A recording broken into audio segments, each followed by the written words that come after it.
Just in case I get support.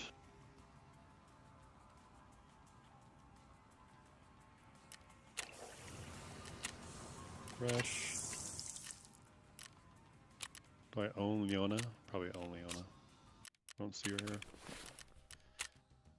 Alright, should be good.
Ugh, you put flash on F? Who are you? F stands for flash. Oh, you keep So- flash on D so that your finger's always hovering over it and you can immediately hit it. That's a problem because I click keys all the time. Don't do that. If I could fix me, don't you think I would have by now?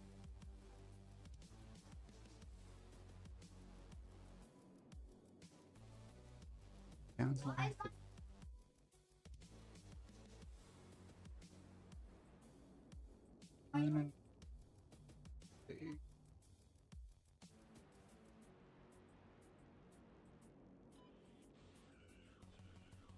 Oh. I did. Take him. I want you laying on the. Okay. I don't want to do it, but we're gonna do it.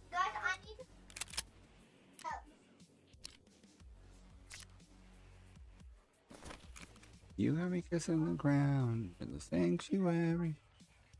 Shadow me with your touch. You're the touch.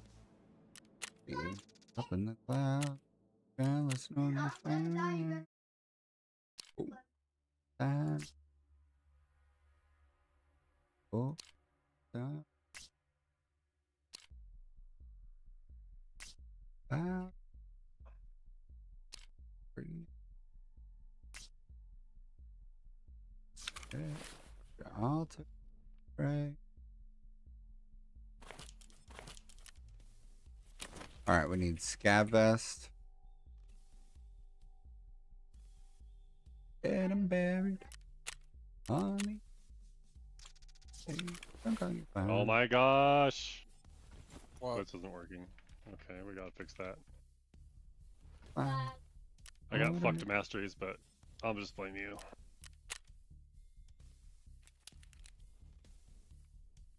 I was reading Swain masteries, and then the game loads. Ah! that's definitely something.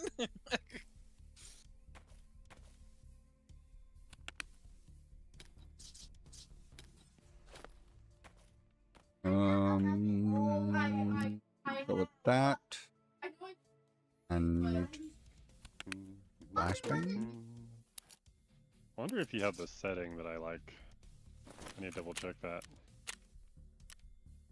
Life. Being drunk on your vibe. I can't wait for them to rework Nearest Lighthouse. Oh, thing need above. armor. I'm just gonna assume it works, and if I can't CS, I'll have to fix it before next game.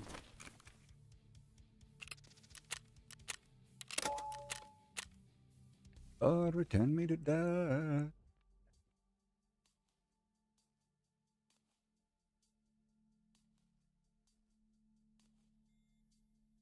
Womp womp womp womp.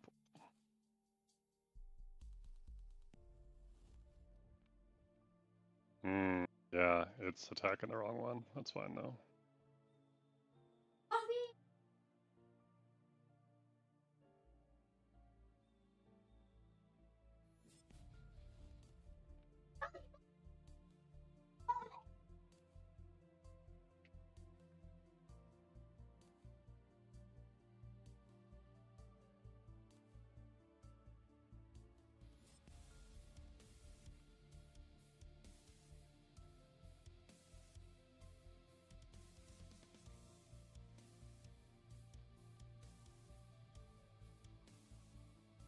No. Down.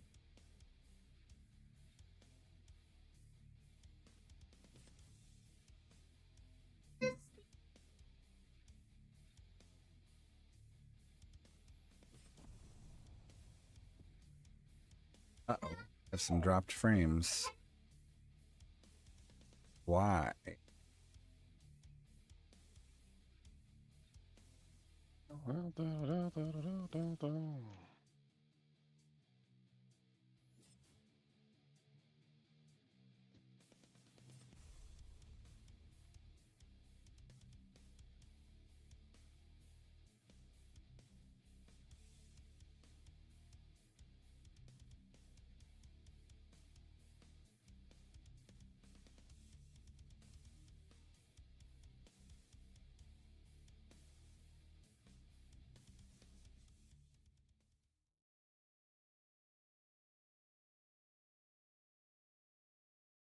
Hmm.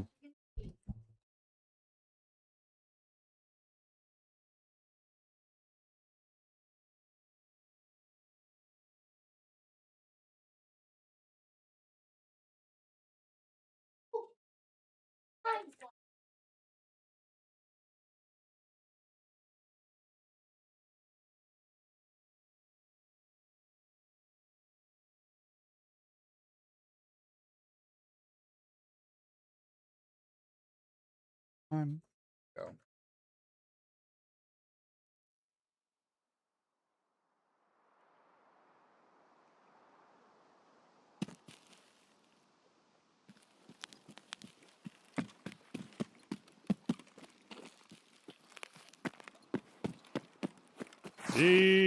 Money. Oh. Oh. Okay. Yeah, I guess I need to go this way because I do need kills near the chalet.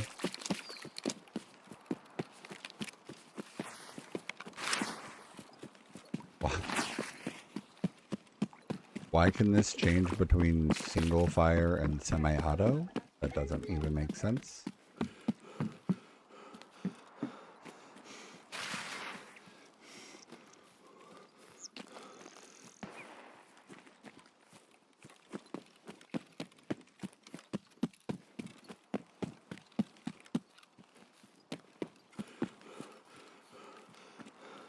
Oh, it's a good thing I put on the balaclava because I just realized that it is a requirement for the task.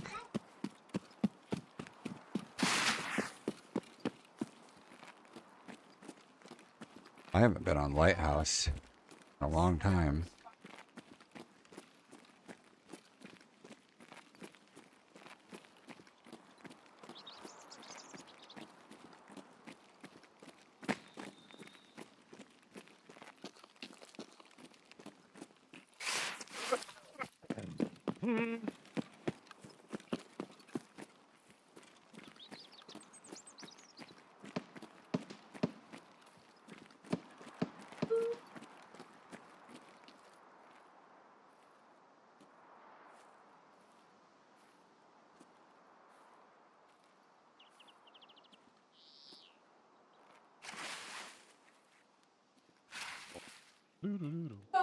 Nice log tree.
think that's a scav walking up or a PMC?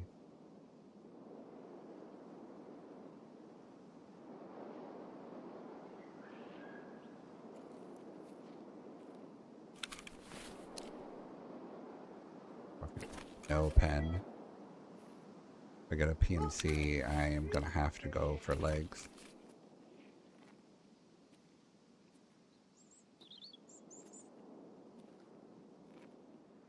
I know, I do.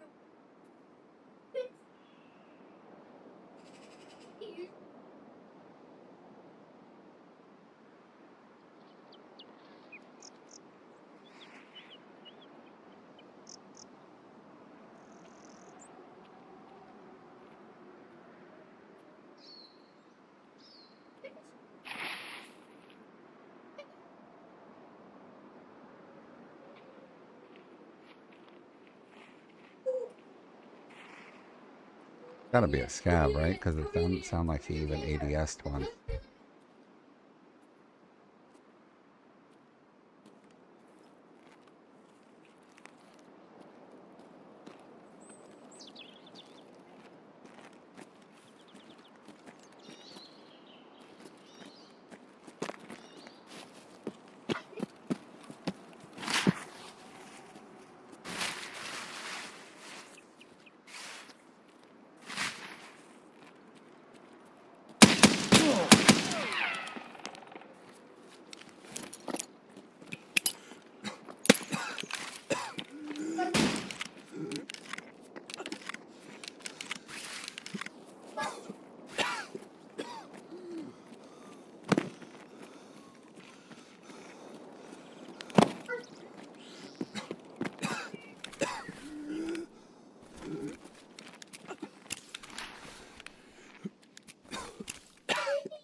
No, no. Oh, shotguns are so stupid.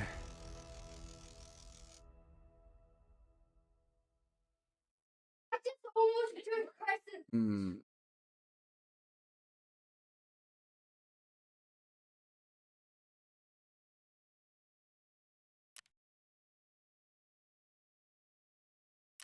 Yeah. Should have just probably. Ah, Lighthouse sucks.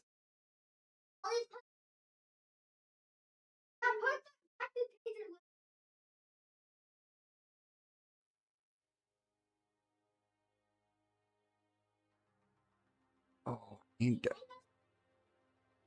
think I'm way behind on uploading episodes of Valheim. I need to fix that.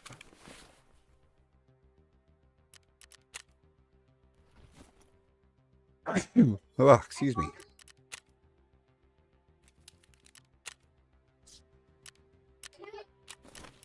Hmm.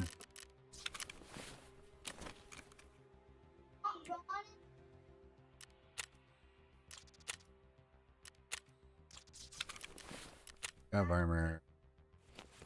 Have vest 4.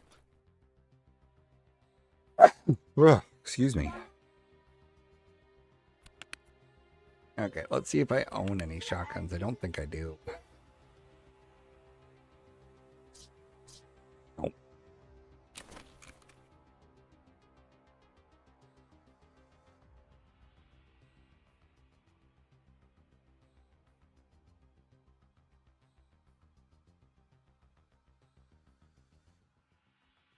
Um,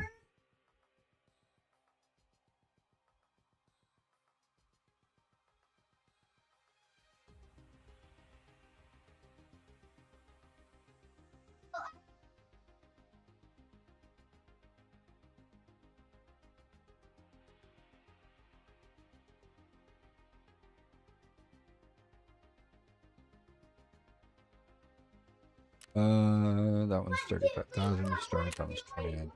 Alright, let's just build that one and we'll build something off of it. Edit. And we will upgrade the magazine tube to 8-rounder. Put on a laser deal. We will also suppress it. So, and install that one with it. So with this one and suppress it, yeah. And then we'll do this, and we'll do an LCAM. Yes. Yes. Yes. Right. Make body.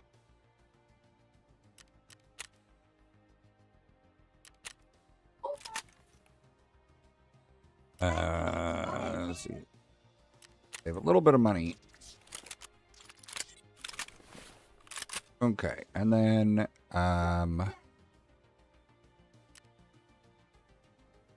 let's see. Shotgun.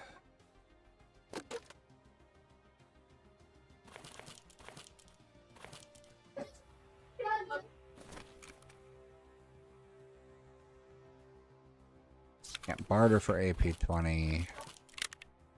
That sucks.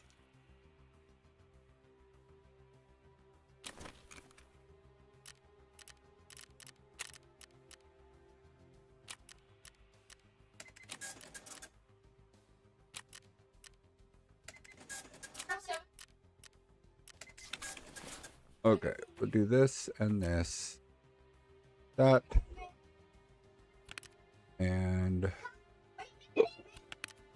we'll put some jabbers back in here. Yep. Yep. Yep. 2 bleed stops. Another propitol.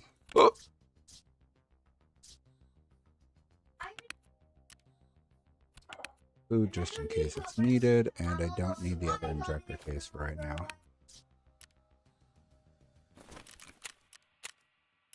Okay, I'll try that again. But this time we try and be more sneaky. I didn't put a laser on it.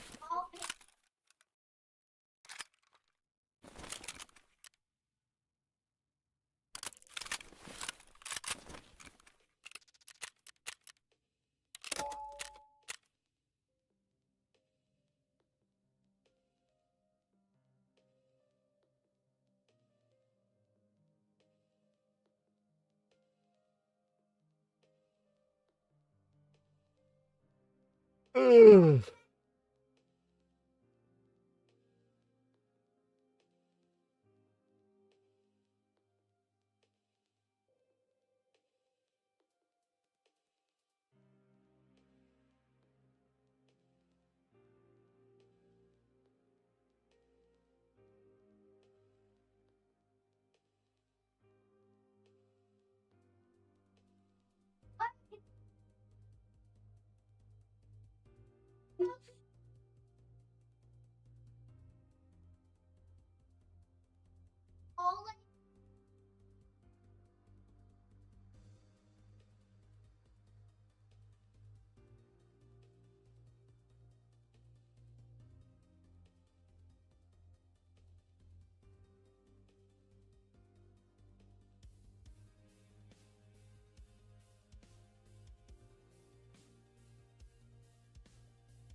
Oh god, super delayed.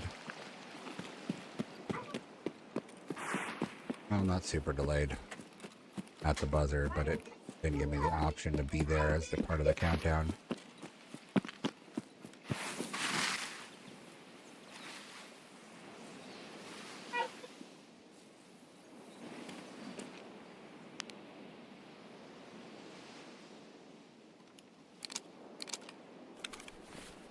much pen is.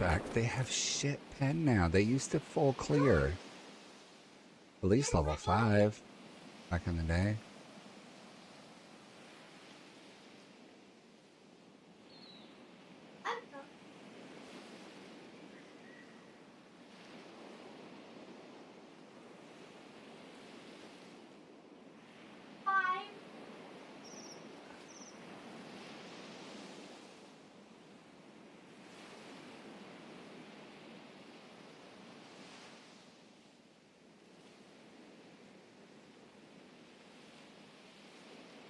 Guys.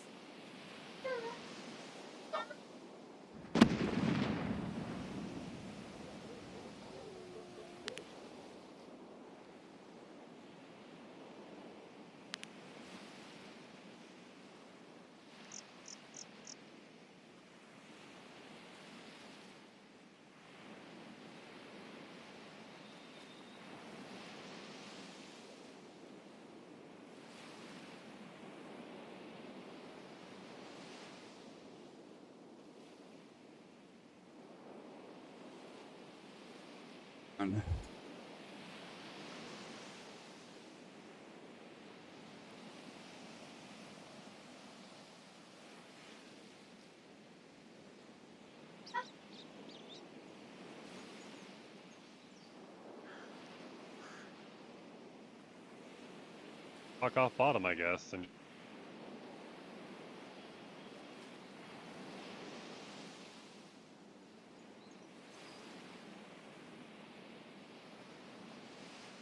Feel like nobody's gonna come through here.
Hey, off mom's couch.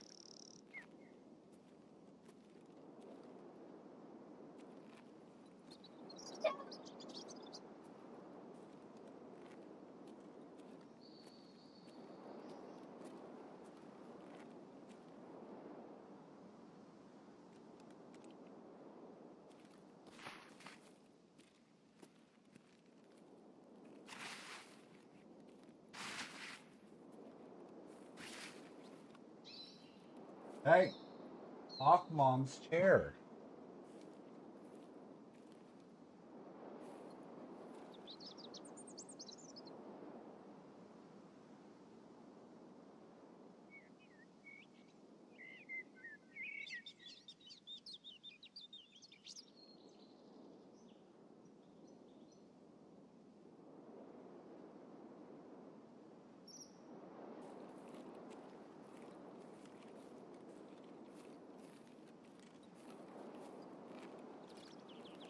It is so hyped right now.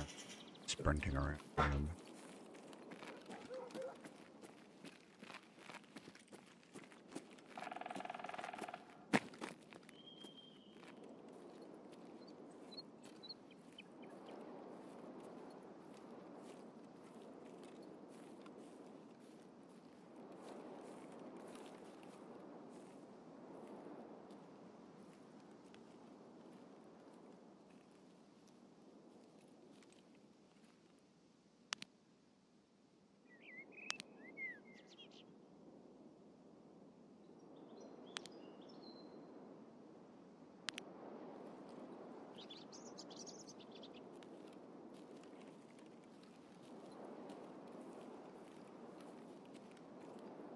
across the road.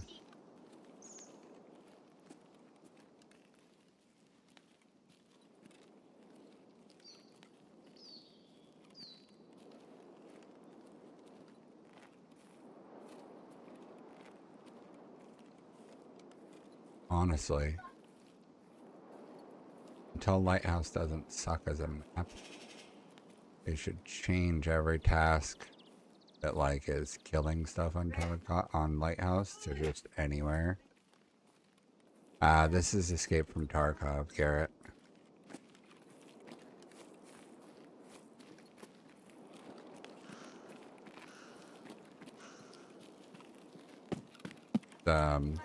PvP extraction shooter.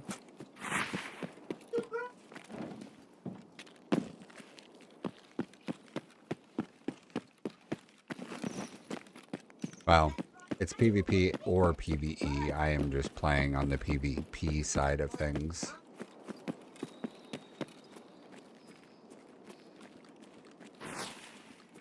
It's one of those games that's like really addictive to play, but it's also very punishing.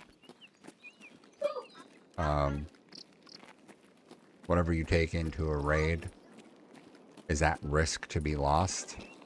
You know, because if you die to any players or players find your dead body, they can take all your items. So that means it costs you your in-game currency, which can eventually make you poor and make you have a lot less options for what to take with you the next time you go.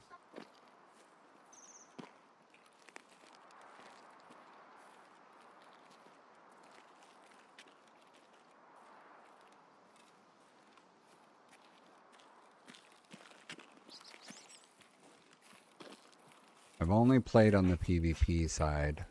So I've only...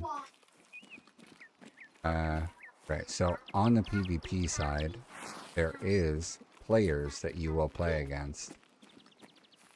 But you will also play against AI that are like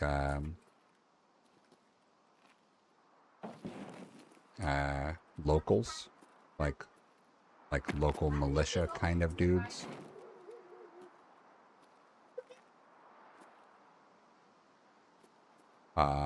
But players can also spawn in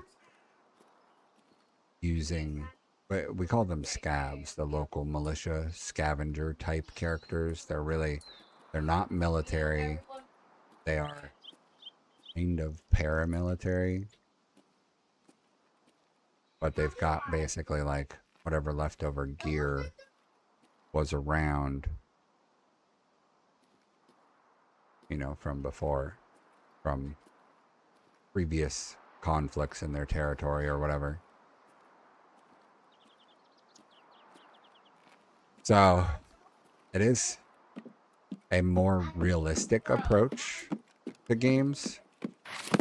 Damn it. But it does have its problems. And they haven't been incredibly quick on development for the different aspects of the game.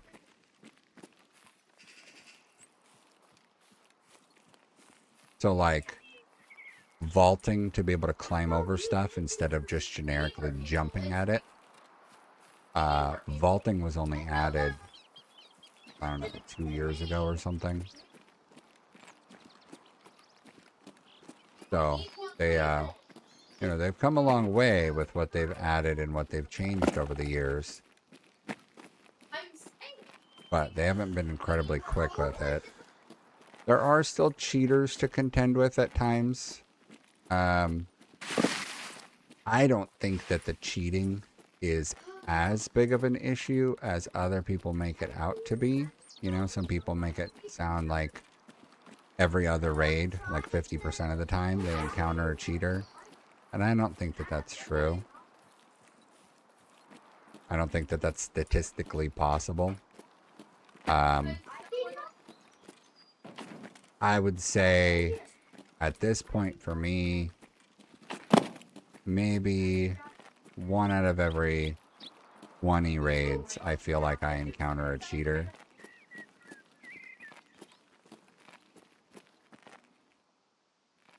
Not terribly often. So the general premise is that when you start the game, you're a newly hired private military contractor, and you can either be part of a US-based corporation, or you can be part of a Russian-based corporation. The US one they call USEC, Russian one they call Bear. No real difference between the two, aside from like your starting loadout. The Americans start with M16 style weaponry, and the Russians start with AK style stuff. Beyond that, it's virtually the same. The scavengers in the area can have basically anything, but sometimes they'll have guns that are kind of like half built. On AKs and some other rifles, they have a thing called the dust cover, where the area inside the gun where the bullet actually shoots from, you know, where the hammer strikes the bullet and then the bullet shoots out from, the dust cover covers the spring that does the recoil action, that controls the hammer. It covers that spring to ensure the spring doesn't get dirty. Well, not too big of a deal if the gun doesn't have one, but like scavs will have partially put together guns that like are missing a dust cover or don't have a front grip or whatever. You know, they have a mix of what's half decent stuff on occasion. They usually have armor. Well, I wouldn't say they usually have armor. They sometimes have armor, and sometimes they don't. Sometimes they just have a vest that's, you know, for carrying items, and sometimes they don't. That was a long death sound for a scav. That looked like a scav though, so when I go loot him, you'll see he's probably... Okay, so this one actually has an armored tactical vest, but he's got a garbage backpack. And you see there's no dust cover on this AK, so you can see how the spring is visible. Oh, I like that.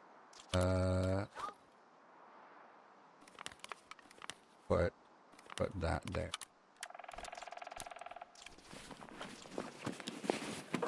Hey Lisa, how's it going? For me, all right. I hate this map. Lighthouse is not a good map. It's a very straight line of garbage. There's no map in game, but the lighthouse is just a strip of highway and coastline and a little bit of this hillside, and then you get up to a military base up north, or you could just go to the dead end of the coast in the south, and that's it.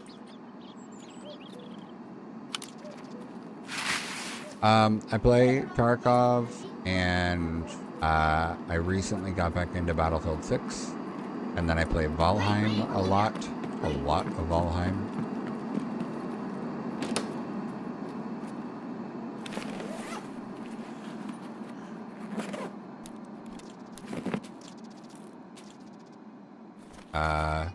Eventually, I will probably get into some other of the survival or crafty factory type games. Satisfactory has had some updates that I haven't experienced, so I would like to get back on Satisfactory at some point.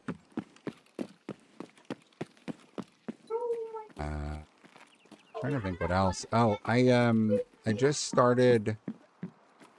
I was gonna start going through, and I'm still on the first one, but I started the Hitman series. The first game is from the 90s, so you know it's an older one. But I started on that, I don't know, a couple weeks ago. But I've only really done like maybe 3 sessions of a couple hours or something, tackling that game. Not done with it yet. But my intention was to go through all of the Hitman games eventually. Schedule. Yes. I have a schedule with an asterisk on it. I've got 3 kids, and my wife works a full-time job as a teacher. So, during the school year, I am like the sole parent in charge of the children for, you know, the first 8 hours of the day. Then after 3 o'clock, unless, you know, something comes up, but after 3 o'clock, then she'll, you know, participate with whatever with me.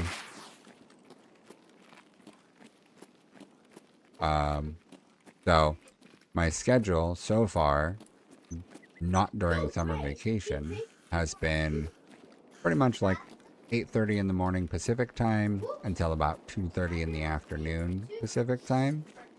And then, you know, maybe on the weekends. Thought I heard something.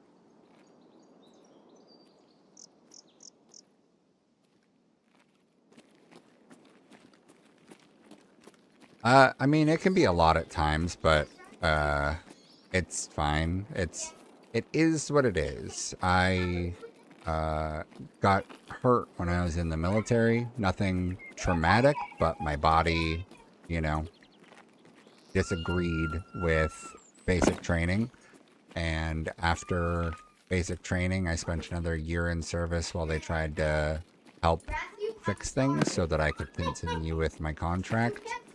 And ultimately, they decided that it was just better to end my contract early and have me leave for medical reasons.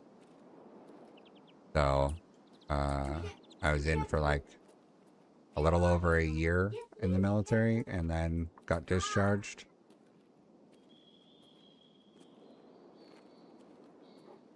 So I am lucky that the little bit of disability I get is, you know, it makes up enough of a difference that I don't have to worry about like paying for daycare or anything for my kids. And then I'm not so disabled that I can't take care of my kids.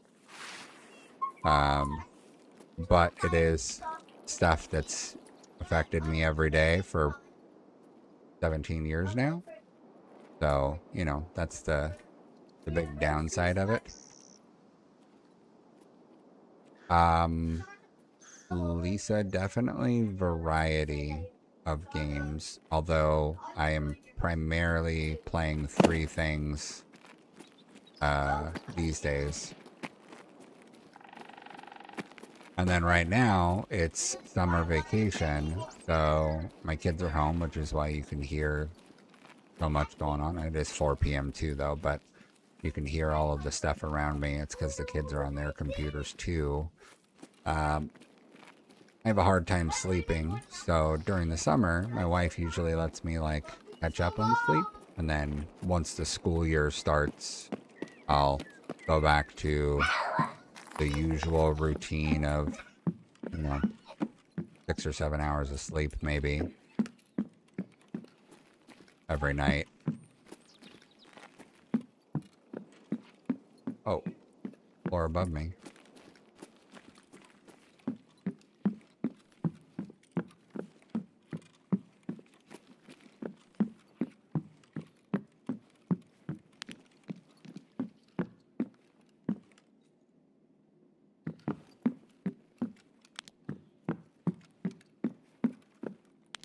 Hi. Nice. That's crazy.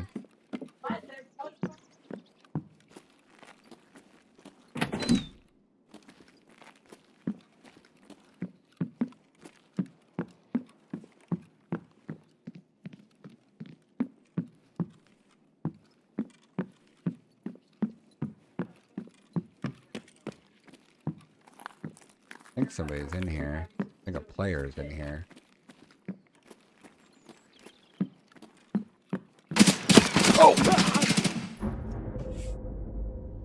Oh! This is... What? Yeah.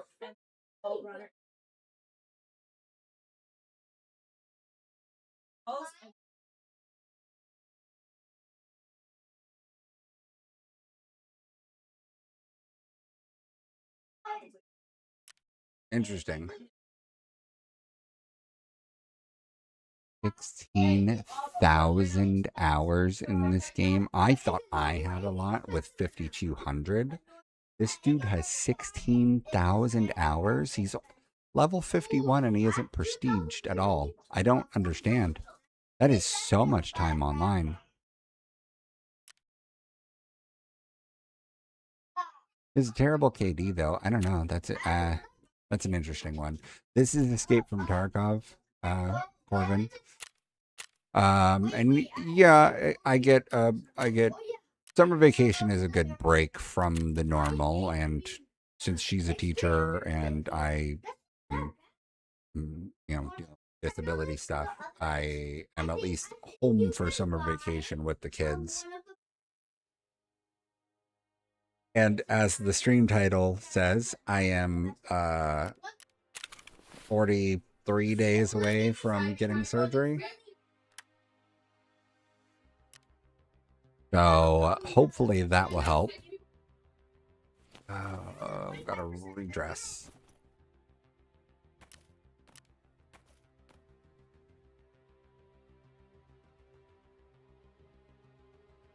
Oh, he did not have a good KD. He was sitting in the corner. My guess is that, okay, so for some people, including myself, Escape from Tarkov feels so real. It feels incredibly real. And so if I had a heart rate monitor, you would see that my heart rate is probably up in the like 150, 160 when action is happening. It is crazy.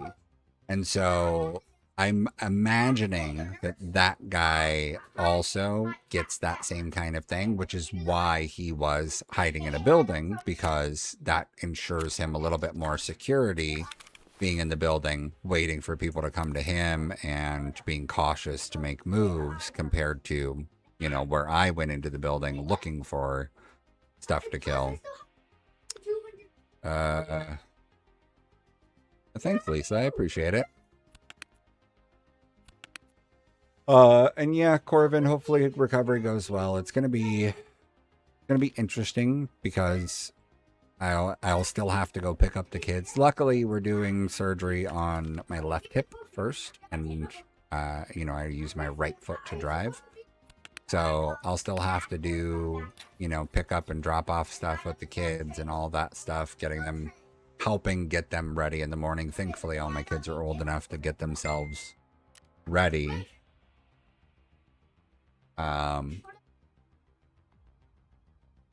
So I don't have to worry about like having to, I don't have to like physically do the things to get them ready. I just have to, you know, help direct them basically. Lisa, I actually have a custom logo, and then I think I just didn't set up the offline thing yet.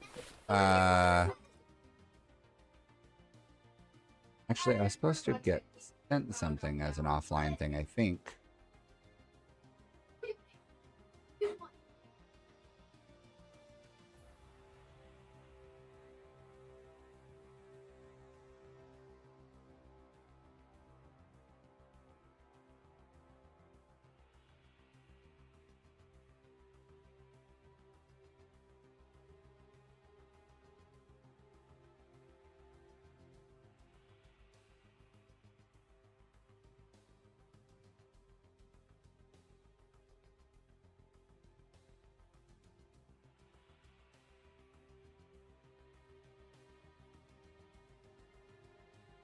Hey, aren't you supposed to get ready to go?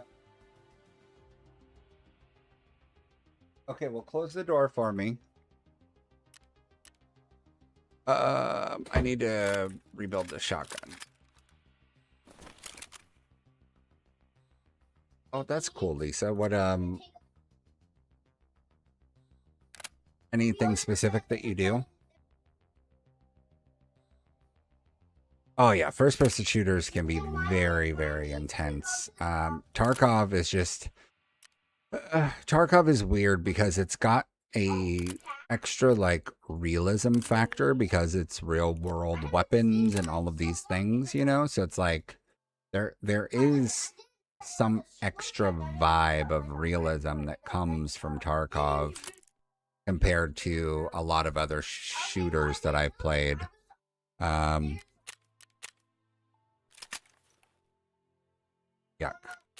Having to pay $130,000 for a stupid shotgun that I don't want to use, but it's a task. I'm not looking to do anything new right now. Thank you, though.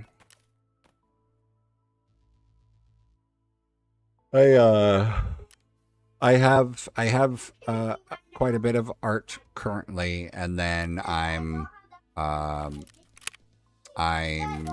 more in the process of getting my stream stuff sorted. Some of the games take quite a bit of power to run, and I'm finding that I'm having to tone down the graphics quite a bit on some of the games in order to get them to stream and record at a decent quality.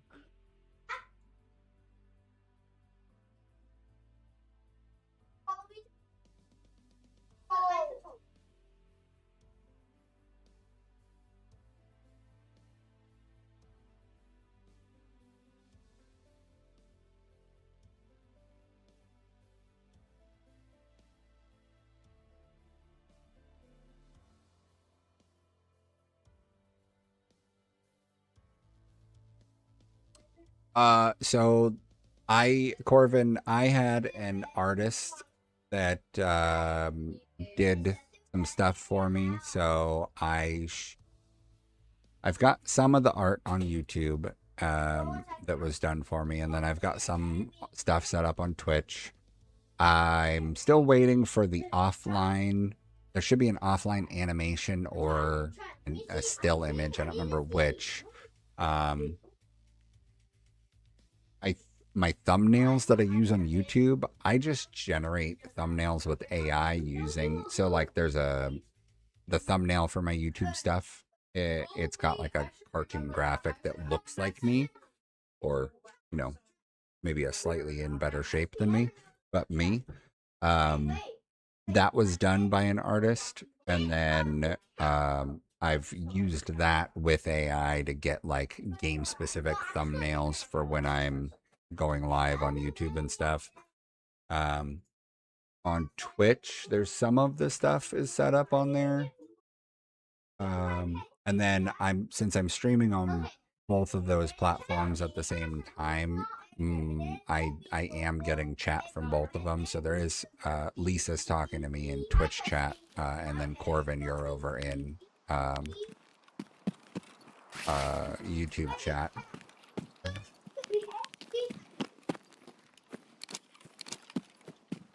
And so Lisa is an artist. Said she had some ideas. Lisa, if you want to send me your stuff, but like I said, I'm not looking for anything right now, but if you want to send me a link to stuff, it's the Tinker86 on every platform. So if you want to add me on Discord, it's the Tinker86. If you see me playing in Tarkov, it's the Tinker86_TTV. If you want to find my Instagram, it's the same thing. Yeah, sorry. There's a very specific set of rules for Twitch. Twitch doesn't allow there to be chat on screen unless it's like split up and distinct. So like I have on-screen chat set up, It should be working. Yeah. So when someone chats, I don't remember what I have set up. I was surprised to find that there was a specific set of rules about what chat is and isn't allowed on screen.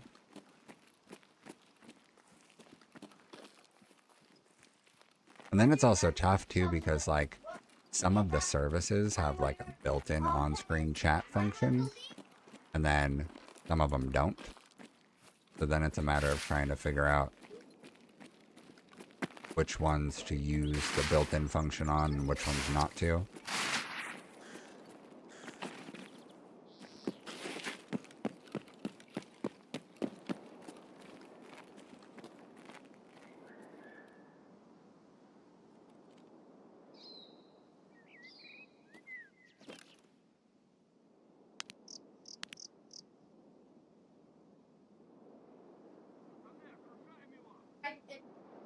Okay, so that scav down there just yelled, which means there's a player. Oh, and they're shooting.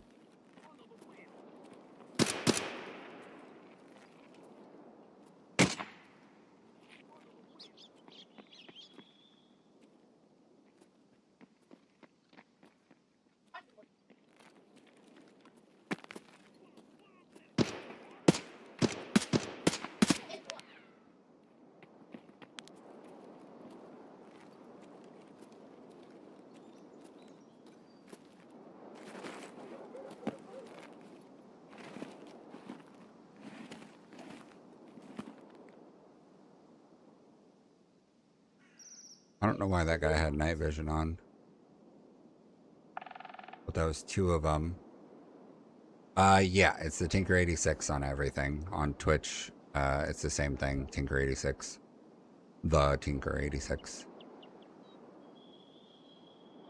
Those guys extracting from the mountain right now? Get it, Logan. 30 times over.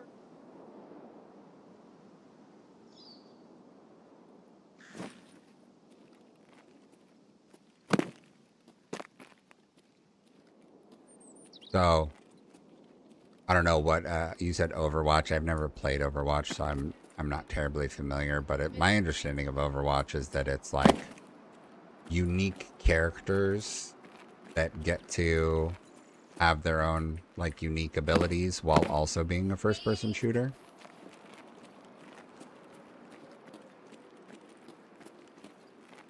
I played Apex Legends. I don't think it's quite the same because Apex Legends is Battle Royale style, while Overwatch is more multiplayer. Hey, thanks, Corbin.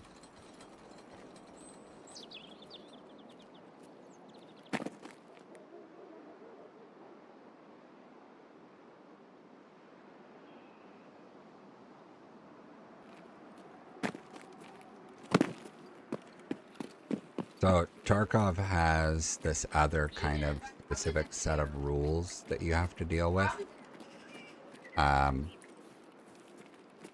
Weaponry, armor, and bullets are one of, if not the biggest factor in the game in terms of, here's somebody.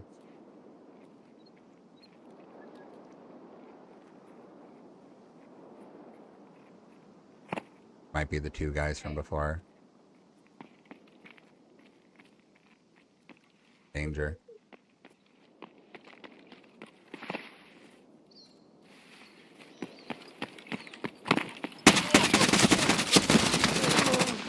See, so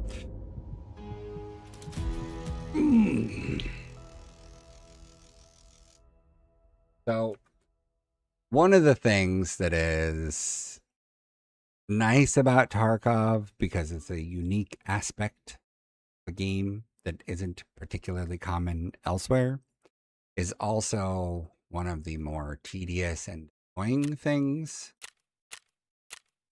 Armor matters more than pretty much anything else. So I can inspect the player that killed me. the chest piece that he's wearing is a standard armor rig.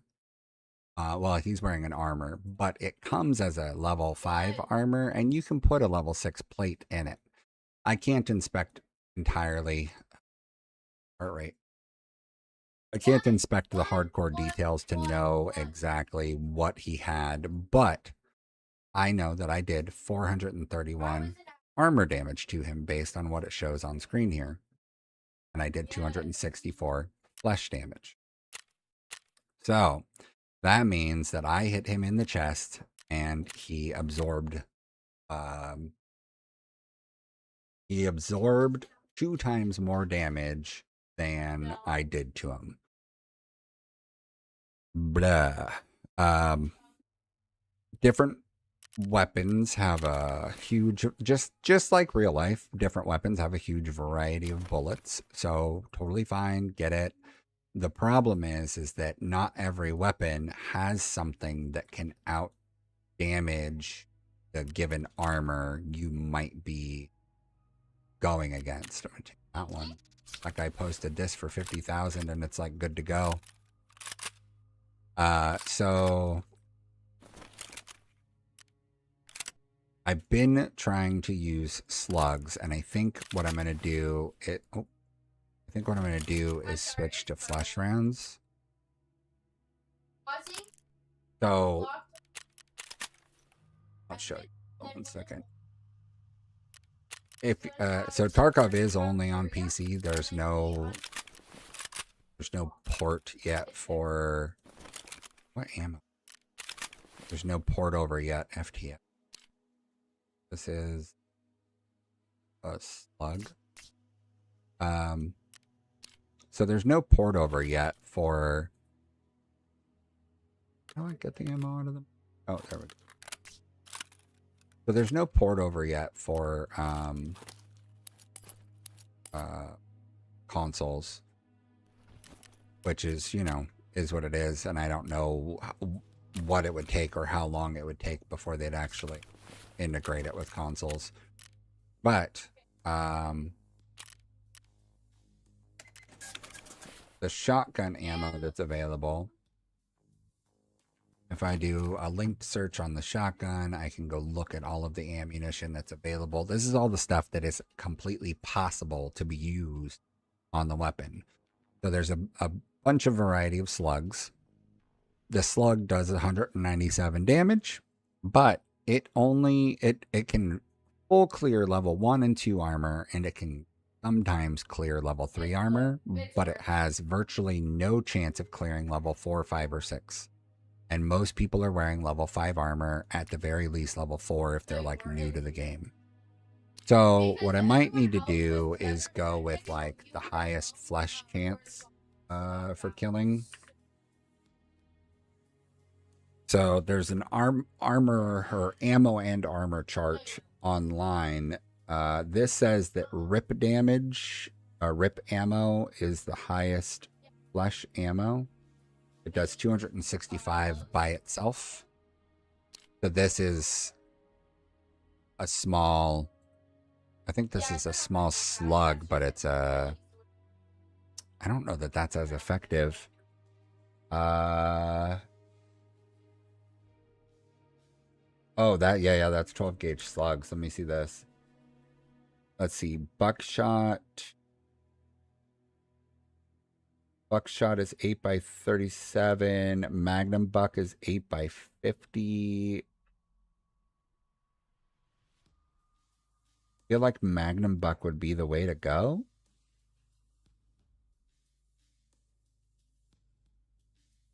Because none of these have right, escaping. So the Magnum buck has no penetration, but each pellet does 50 damage, and there's 8 pellets. So if you take Magnum buck, you can't penetrate. So one of the things that sucks is that some of these guys are going to be running face masks that are like level 4 or even higher. And so one of the things that sucks is that when they run those level 4 face masks, now my buckshot can't even penetrate their face. I can't even kill them by shooting them in the head because of that coverage that they've got now. So, this is where we switch to the leg meta. I'm looking for headphones, though. I don't want to use my more expensive ones when I feel like I'm probably going to be going in and dying a lot. Liberator, 29,000. These ones are pretty good. And then Balaclava.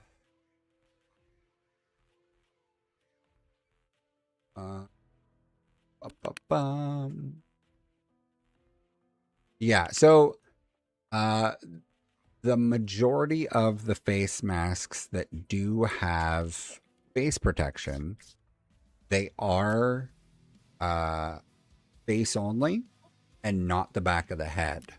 So if you get above or behind somebody, you could shoot them in the back of the head in order to get the kill, which is, you know, an option, but not always effective. So in this situation, I'm going to go for legs and see how quick it is. It should be pretty quick. So the Tarkov is a little weird, the way that they do their damage. It's not like, they have different hit boxes that each have their own hit points. So there's a chest, a stomach, a head, individual arms, individual legs. And the neck is a like extra hitbox, sort of, but I believe it takes, I think that it applies to the hit points of the chest. So if you do, I don't remember what it is, like 48 damage or something per body part, or whatever it is. If you do the full amount of damage to that given body part, it gets blocked out. And then you transfer more damage over the blacked out portion, gets transferred to the rest of the body.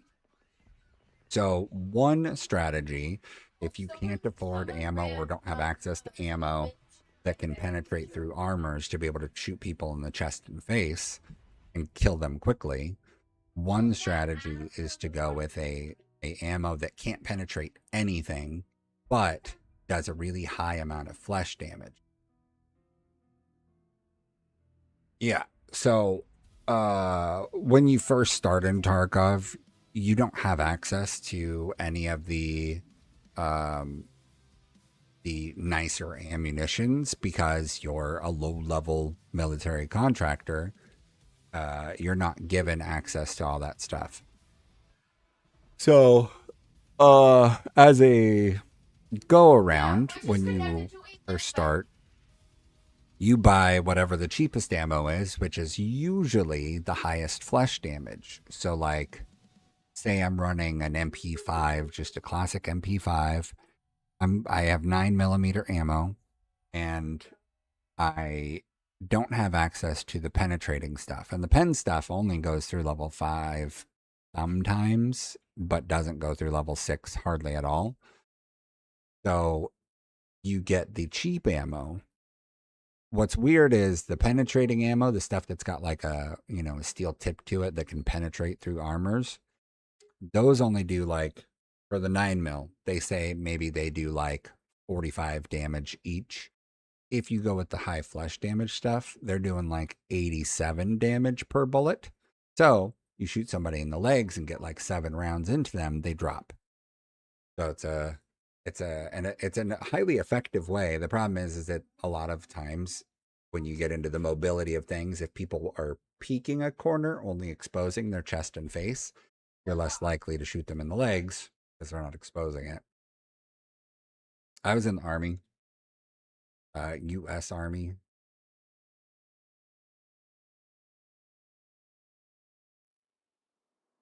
That thing of remembering that not everybody I talk to is in America, so I never know for sure, but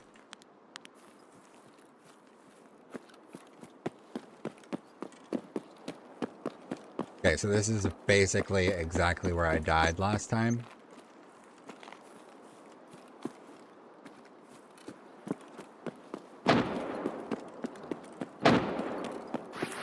kind of want to go up on the rock, even though I don't have slugs to snipe with.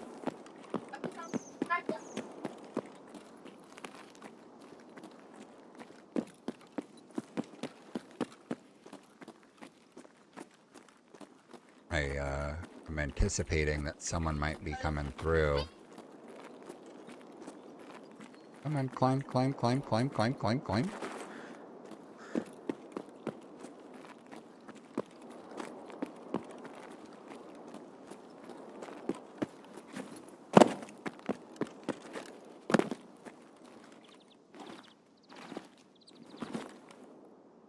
Yeah, I'm over in California.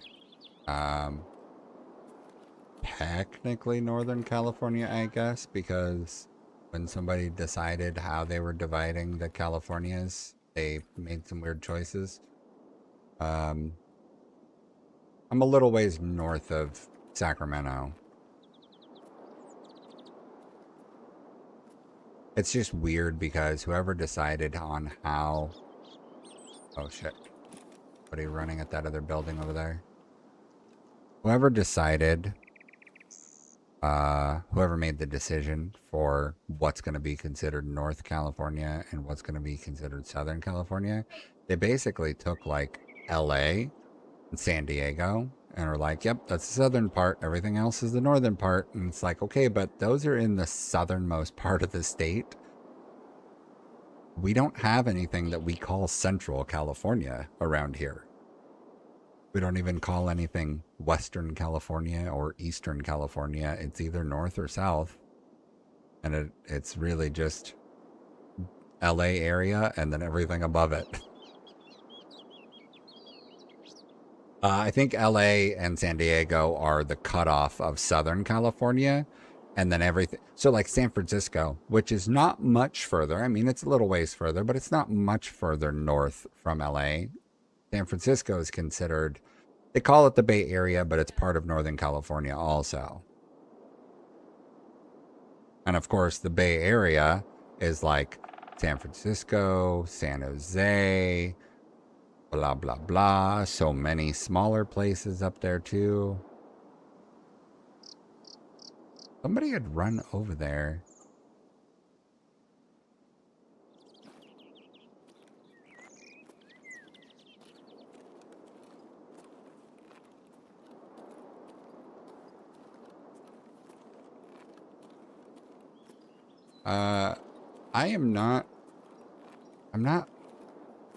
I'm not fond of big cities, but I think a big part of why I'm not fond of big cities is just like the lack of control that you have in a big city environment, because there is so many people and so much traffic and so many cars and so much everything. It's overwhelming. And then there's so much that's out of your control when you're in those areas. So I'm not a huge fan of going to those places. But also, I'm 40. And I've spent 17 years since the military dealing with the whole pain stuff every day. So like, it's definitely a factor in coloring my how would I feel about going to a big city, because there's a lot of walking involved when you visit somewhere, when you go traveling, you know. So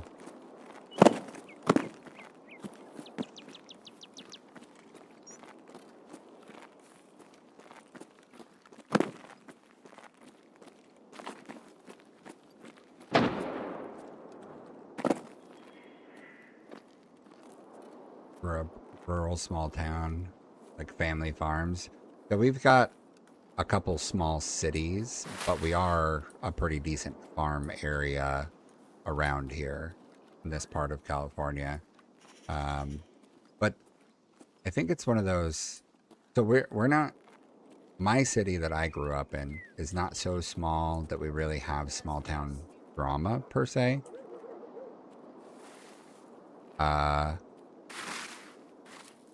Sort of. To a degree. Somebody's coming.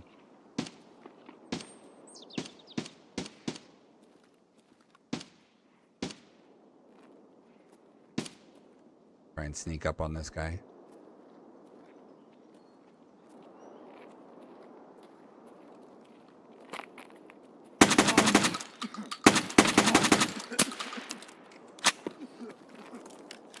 I heard him real bad.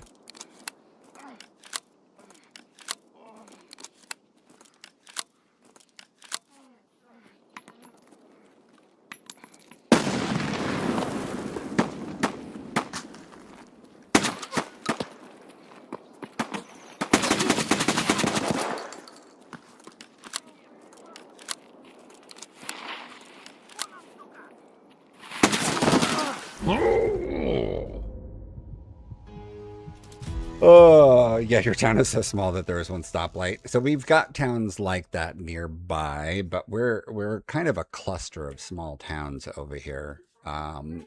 My town that I was in was 2 elementary schools, 1 middle school, and 1 high school.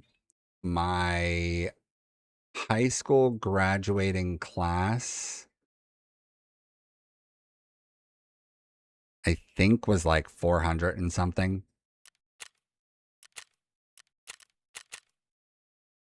I did between the two.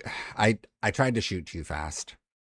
The first guy I shot, and I didn't expect the recoil of the shotgun to be as bad as it was.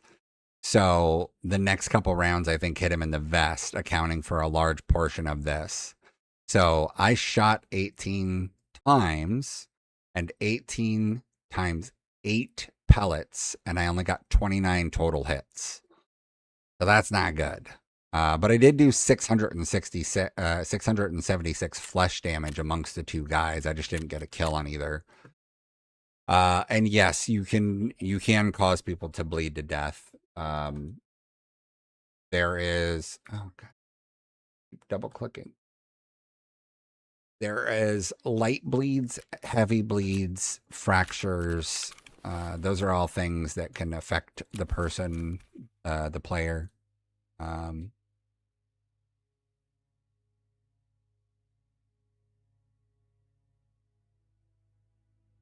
Need another gun. Don't want to spend a bunch of money again. Part of the problem for me is this map. It is a not fun map that makes things difficult. Does this? No, because it's not 12 gauge. That would probably not count.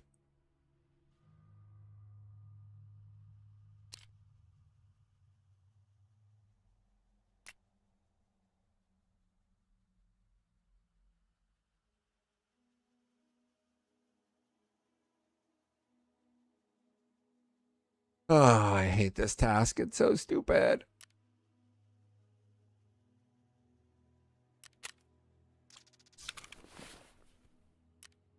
Yeah. Yeah, a ton of asbestos. Yeah. I got that. Snipe shotty with the 8-round mag, and we'll put a laser on, but we're not going to do long range optic. We're going to just do short range optic. There, that one.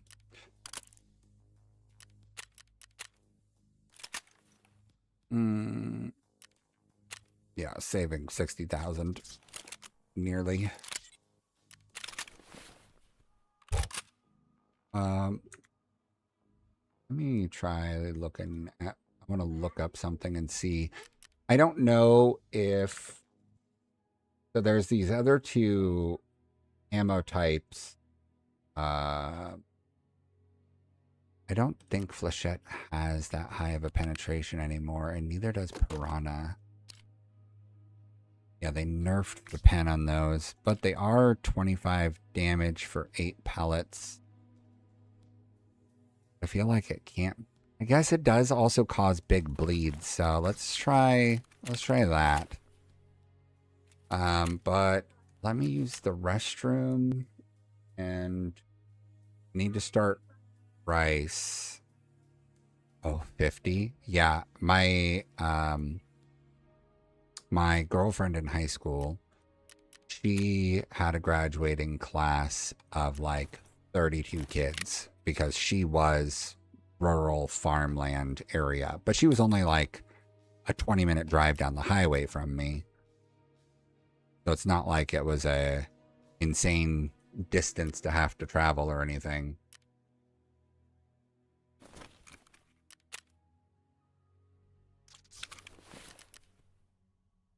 If you want to hang out, just give me a minute. I need to start rice for dinner. Um, so that it's done because the rice cooker takes about an hour. And I need to put some uh, fish to thaw. So give me like 5 to 10 minutes to get that stuff going, and then I'll be right back.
Rice. Yes. Rice in the rice cooker, or if you're just doing like a raw, like just raw rice, it takes an hour to cook, give or take.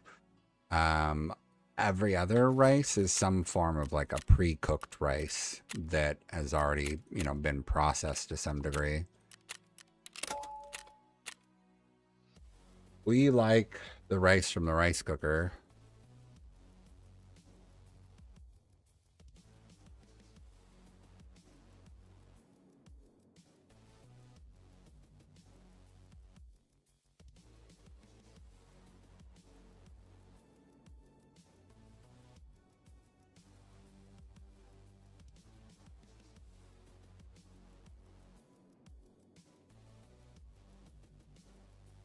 Yeah. The basically every form of rice that you can do in a short time, under 20 minutes, is rice that's already been cooked and then dehydrated for them to, repackage and sell in whatever process. Yeah, I've never done rice in a pot for real rice. We have a rice cooker. It works great. I just set it up and push white rice and it does its thing for me. I don't have to worry about it at all.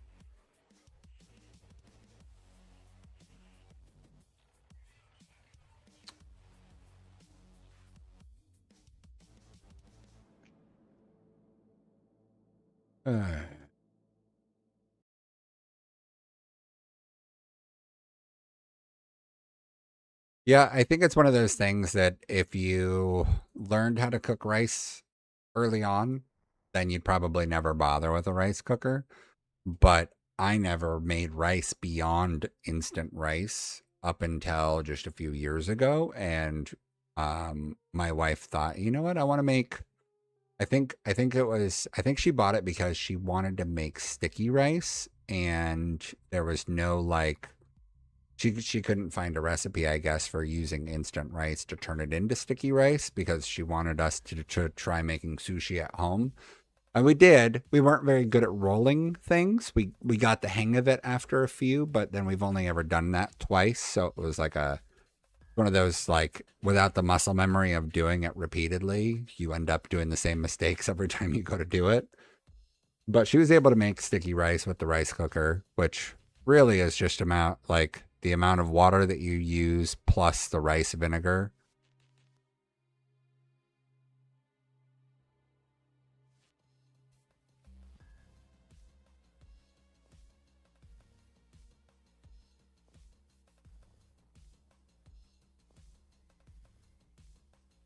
Yeah, well, and that's the other thing too. If you wanted to make rice, you just go. I'm surprised by the number of people that are just unwilling to do something because it requires like Googling it. Like most of the things are relatively easy to do. You just have to Google them. Granted, it is easier to learn things most of the time when you've got someone helping teach you uh helping teach you the like the do's and don'ts of things.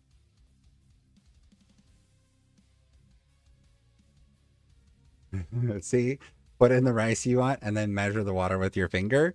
So I know that when I've Googled it in the past, the go-to was 1-to-1 ratio. If you're doing a cup of rice, do a cup of water. But most people that I see like commenting on those recipes, they say plus or minus depending on how sticky you want the rice.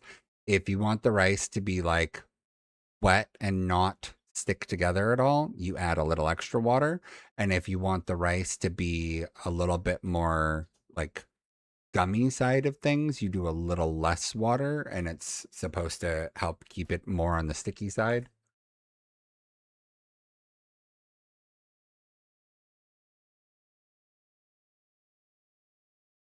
Oh, here we go. Another try.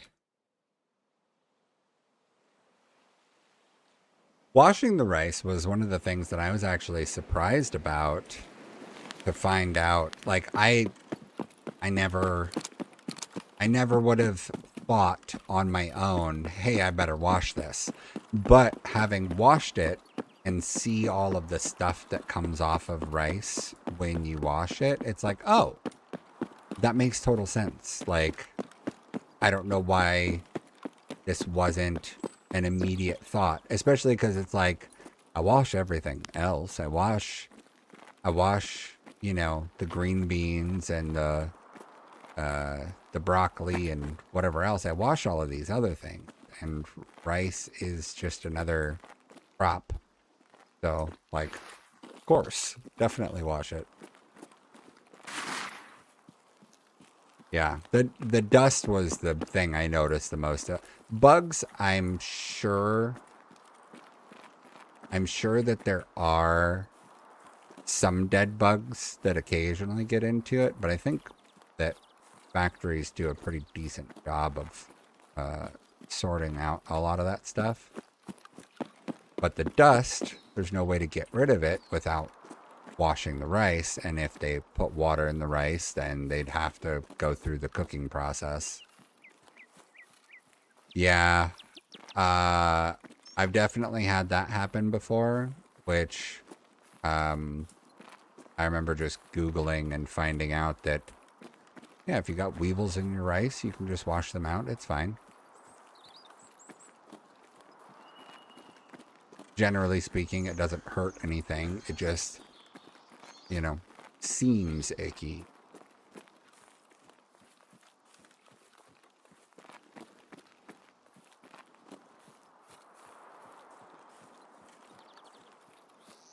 Man, this is one of those tasks that I just despise.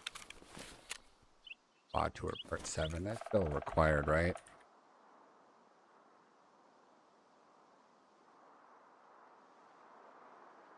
Yep. Oh, shit. Still required, and it also unlocks a bunch of other things.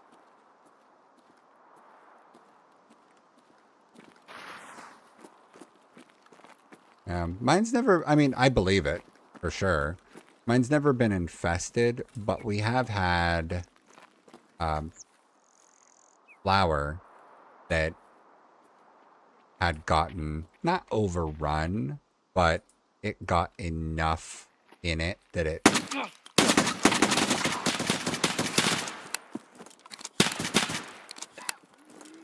Hold on. Oh, are you serious? Oh, he's gasping for his life and able to just keep shooting. And it's so just irritating. I hate shotguns so much. Hate it because the shotgun ammo sucks.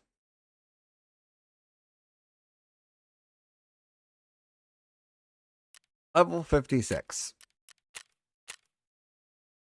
See, I chested him so much with that because I couldn't see his legs where we were standing face to face.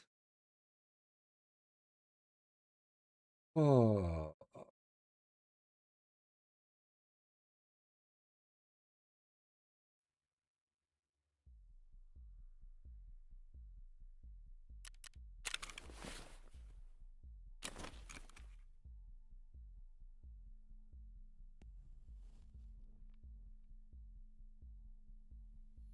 Bum param param param param param param.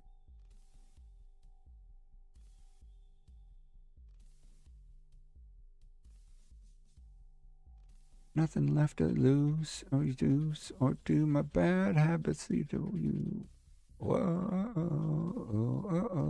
I don't even need it to be suppressed, I don't think, either. So I could probably just stop doing that and save some money.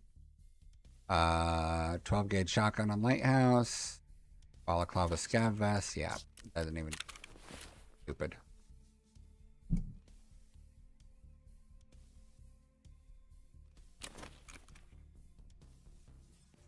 Oh, man.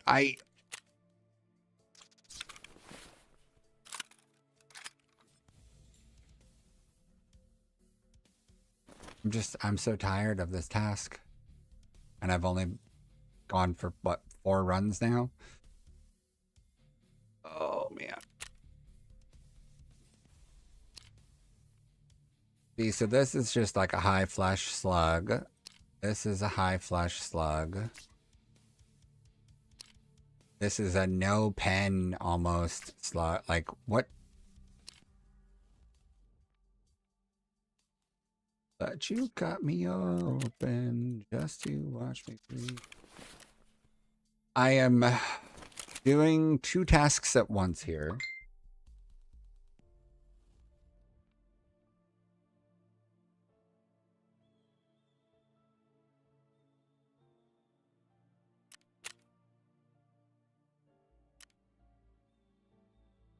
Fine, your mom wants you to head home, bud.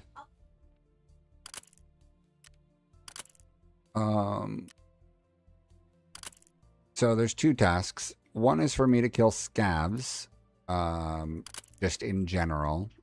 Let me look at these stats. Recoil 183, 249, and this would be, oh, that's a huge recoil reduction. Do that one.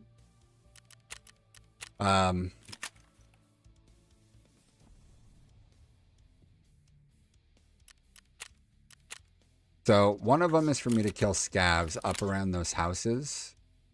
And the other one is for me to be wearing a balaclava cover, which is a head cover like this, and a scav vest, which is, I don't have anymore. It's just a specific type of non-armored tactical rig. So it's a way to give you extra pockets and storage space. It's where in real life you would put like magazines and such. We're gonna try again, and we're gonna go for legs. We're gonna go straight for the legs.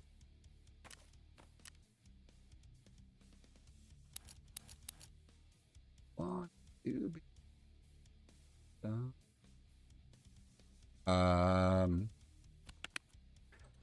you got me up.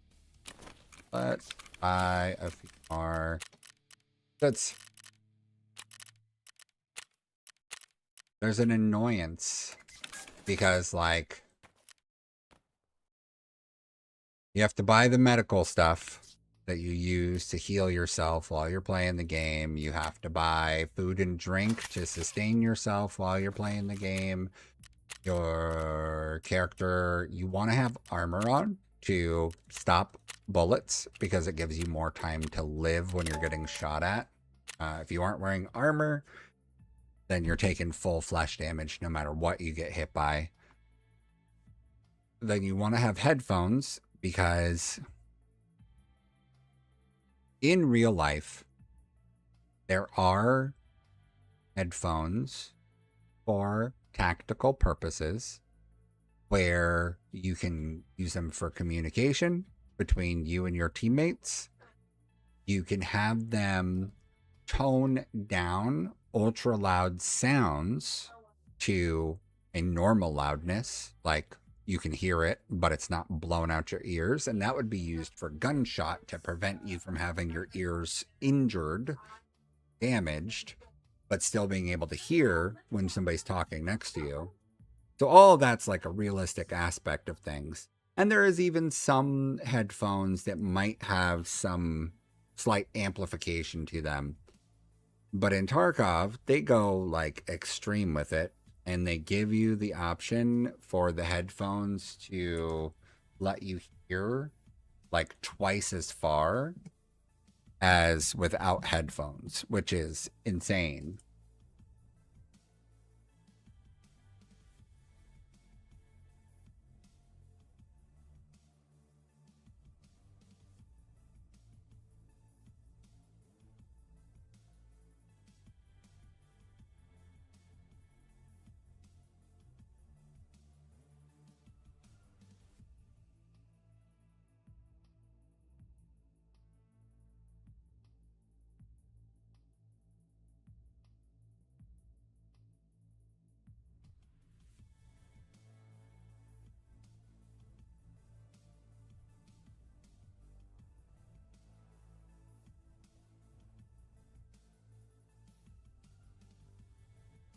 Bum bum bum.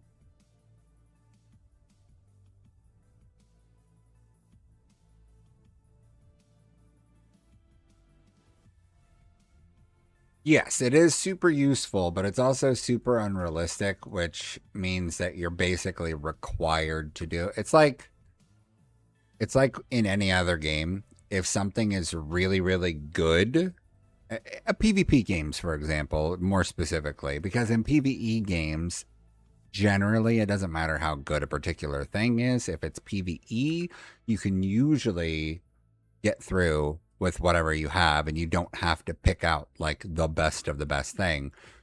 So in Tarkov, in PvP, if there is something that can give you an edge competing against others, it is more appropriate to use that thing than not, because you need that added edge. And because the headphones in game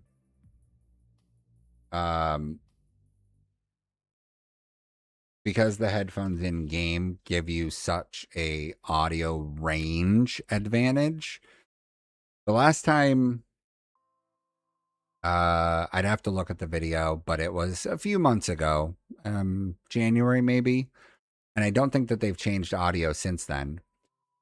There was a video put out by this guy, this creator and Tarkov player called Gigabeef. He and another guy basically used a rangefinder in game to determine the distance at which they were. And so he basically would stand still and use the rangefinder. And when he could no longer hear the person, that was where they measured, this is the sound cutoff for this pair of headphones. And then he'd switch headphones and go again and run back all of the options. And so without headphones, you can hear something like 40 meters. But with headphones, you could hear between like 60 and 80 meters, depending on which headphones you're using.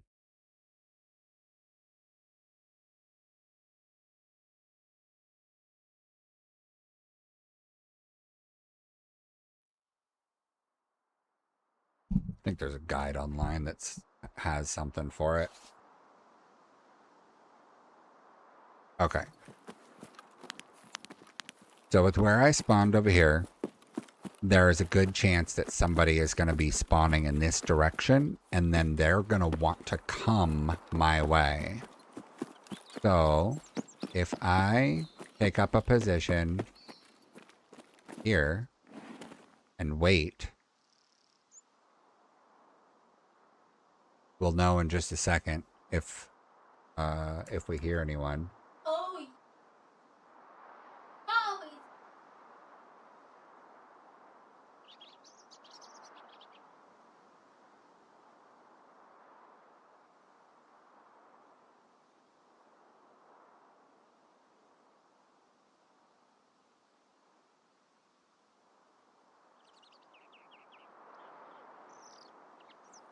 I don't know when that guide was published.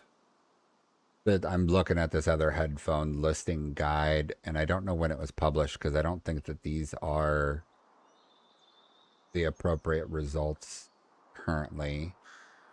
It might be, though. So with no headphones, you can hear somebody walking 47 meters away, which in reality, that's insane. Hearing somebody walking at 47 meters, we're talking 141 feet away. I don't think I'm hearing somebody walk 141 feet away between ambient noise and myself. I don't think I'm hearing anybody that far. So then you put on headphones, and now all of a sudden you can hear somebody up to 76 meters away.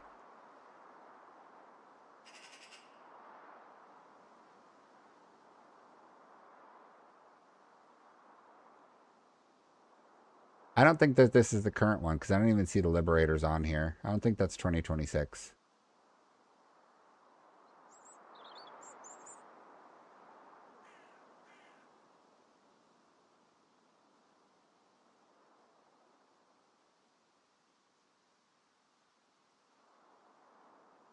Nice.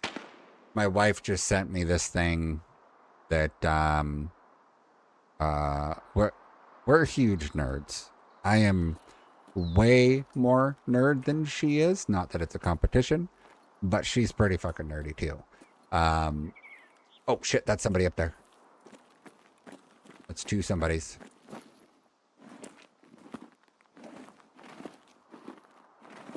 Okay, hold on. So, I don't know if you're familiar with Felicia Day, actress. She's done a number of things. There's up on top of the ridge over there.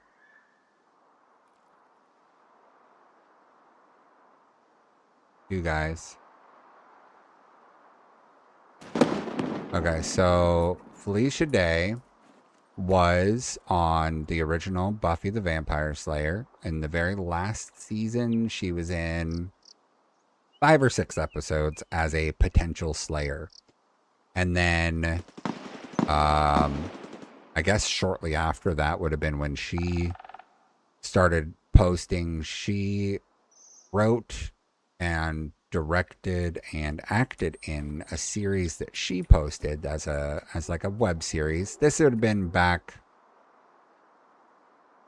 way back in the early 2000s, back when Red versus Blue from Halo was like becoming a thing, when machinima, like World of Warcraft and other games doing machinima stuff. Was that somebody shooting at me? Or were they shooting at somebody else and that was just overspray?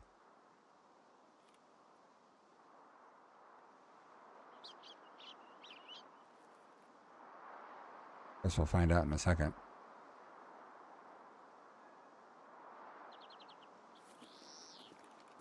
So Felicia Day put together this thing called the Guild, which was basically like,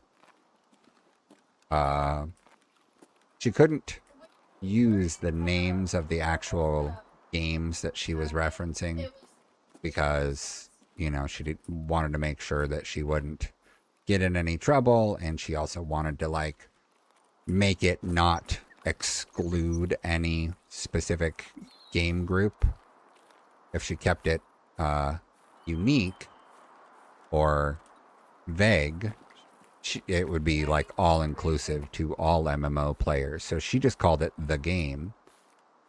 Like whenever they were talking about it, it was like, oh yeah, are you playing the game? Oh, there's a dead guy over there on the left.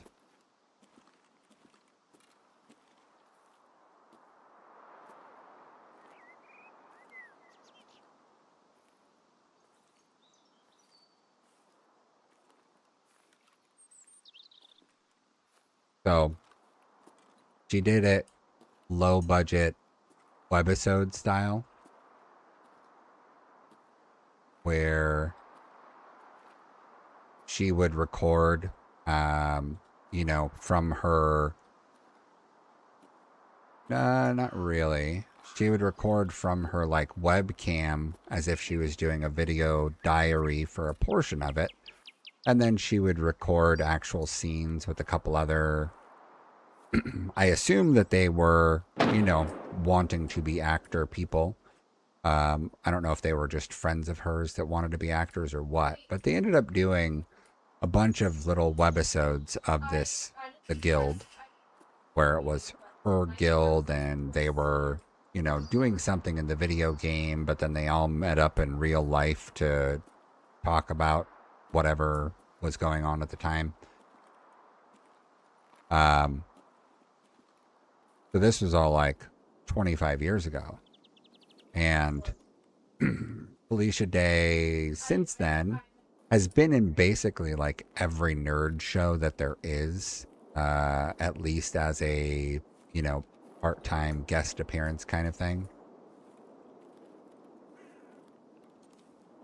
Dead player over there. I think it's a dead player. It might not be a player. Could just be a scav. But I don't want somebody to be laying in a bush right here and, you know, smoked me because I was too eager to go check.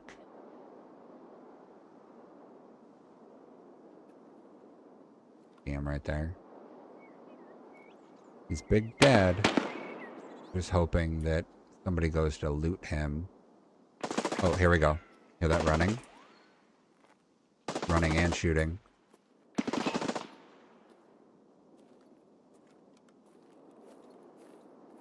So somebody's down on the hillside behind this body.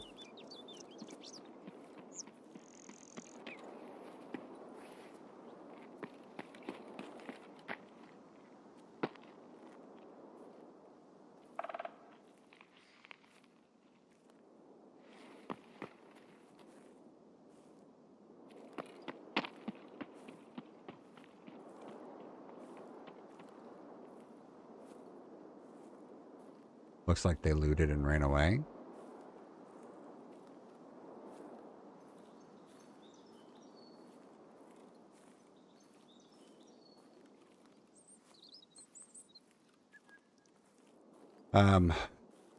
So yeah, it's been 25 years.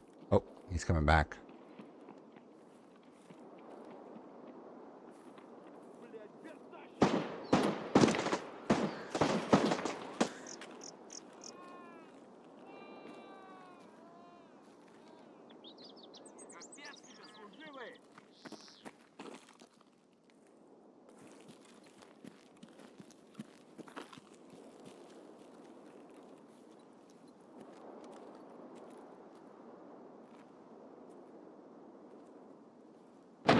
I hope I don't hit the trees here like that. Damn it.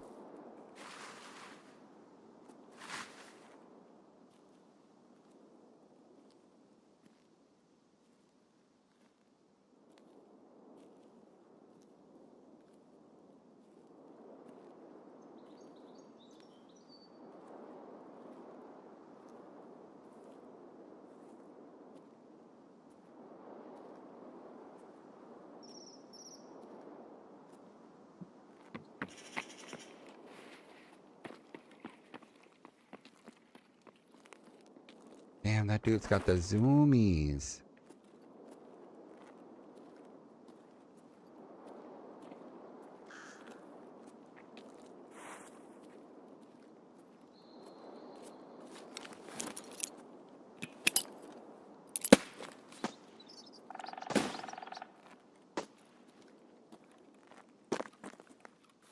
I threw a flashbang up the hill, hoping that he would hear it and start looking up that way.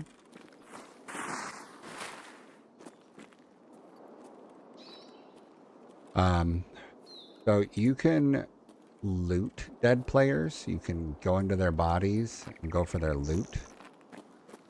But you can't you can't get too much information from them, although they will have a dog tag, and the dog tag does get stamped with whoever killed them and a time and date of when it happened.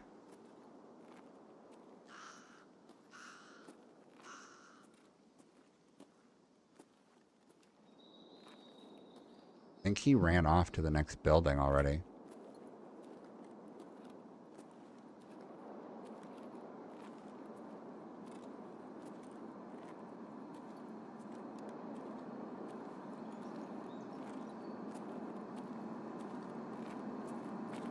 Yeah, so there is a little bit of information that you can get if they still have a dog tag, but the dog tags are lootable as like a trophy.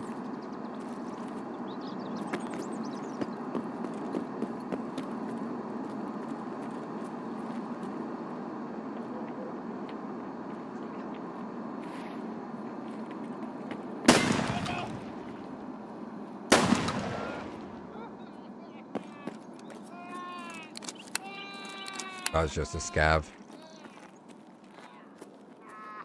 So these are AI scav player or non-players. They are computer. I did need to kill them, so that's good. Because I did need scav kills here.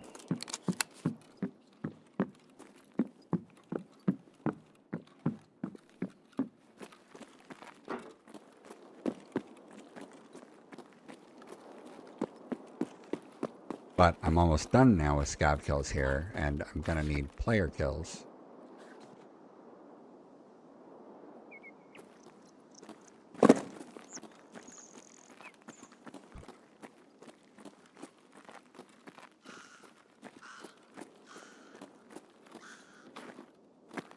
I don't think I can climb that.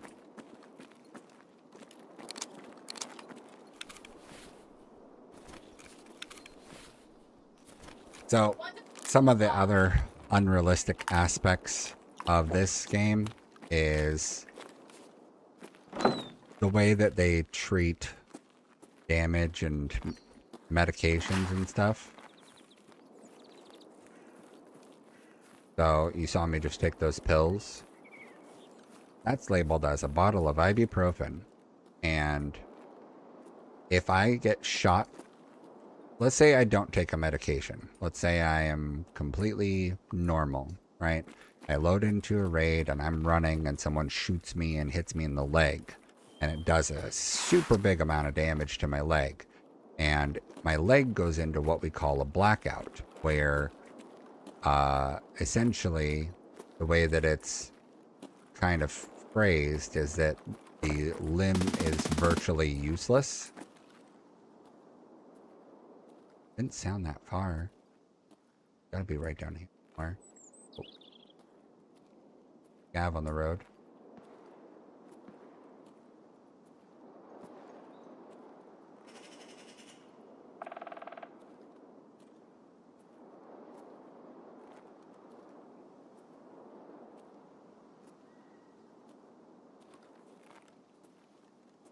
So if your limb gets blocked out,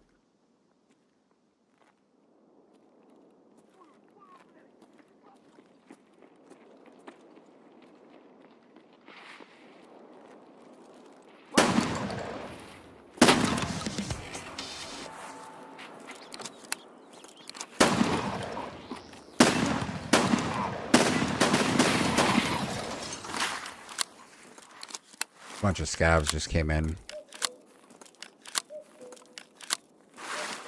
Yeah, I take 800 milligrams of ibuprofen to try and help with soft tissue related pains, you know, the stuff around my hips. And even then I have to alternate between ibuprofen and Tylenol just to even try and help.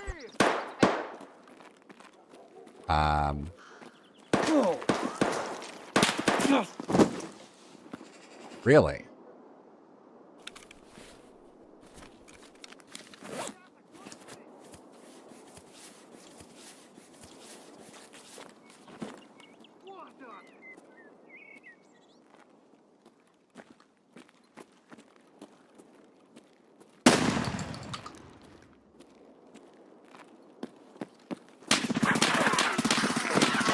God damn it.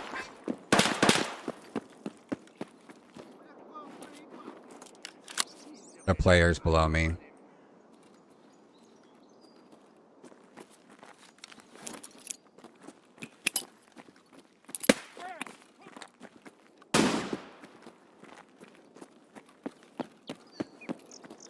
Problem is that I can't climb this. Kind of stuck in a hard place right now.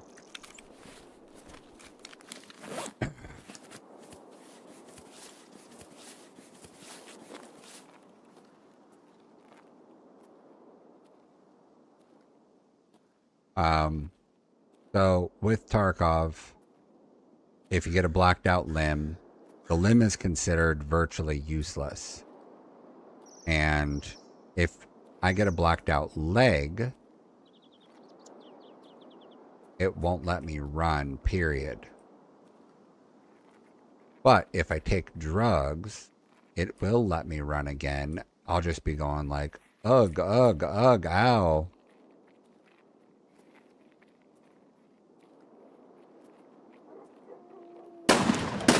Oh shit, that's goons. Right? That looked like bird eye. It counted as a scav. I killed it, but it looked like bird eye.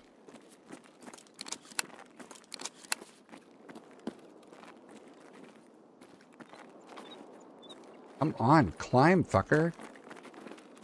See, this is a problem with Tarkov, is they put the vault in the game, but it doesn't fucking work right all the time.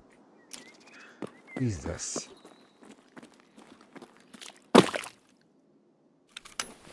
Take 3 GP points.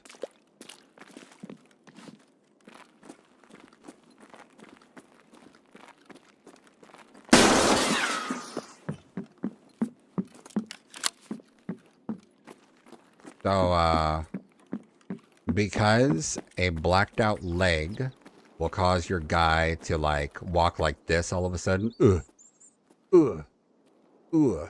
like, and be complaining and shit, right? Because of that, people pre-medicate for everything.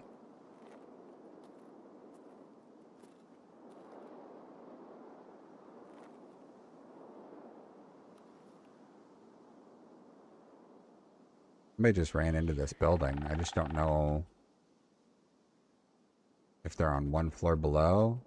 Might just be a scav.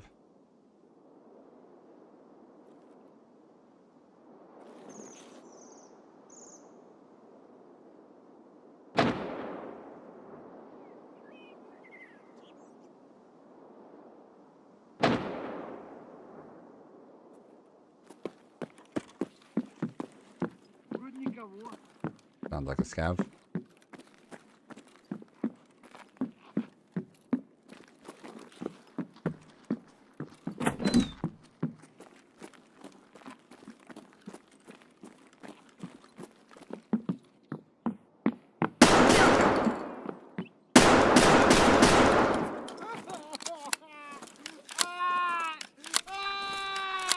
Oh man.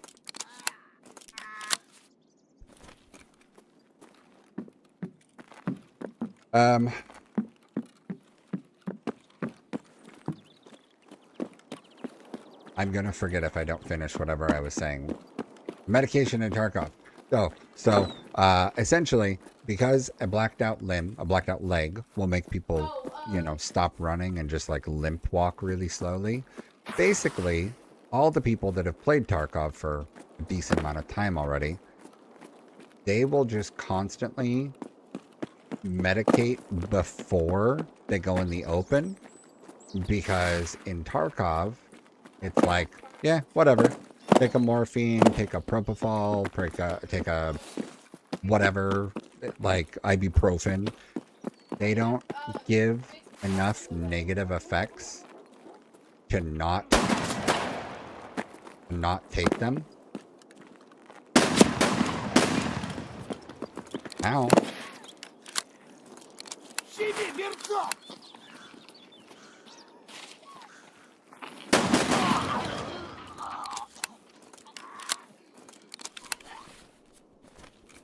So because they're very little negative effect about taking them, it's just take the meds, carry on.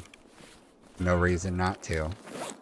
So everybody does, and it's just something that everybody takes advantage of. Oh, that was Big Pipe. What the? Big Pipe is one of the rare bosses.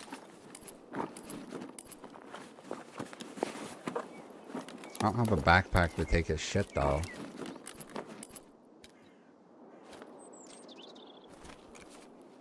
That's alright. His armor's not that valuable. But Big Pipe is a part of a 3-man.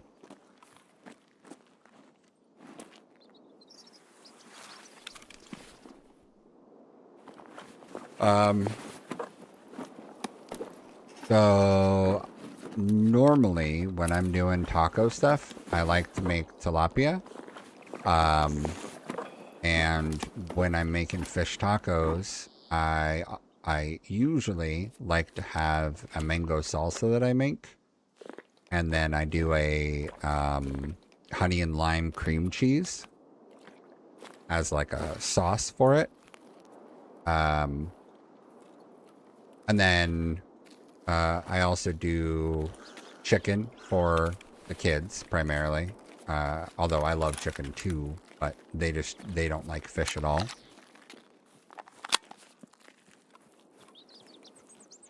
Okay, hold on. Let me double check. Punisher.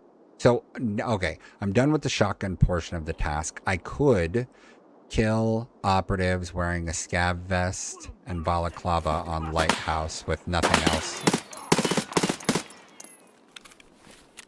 And I finished overpopulation.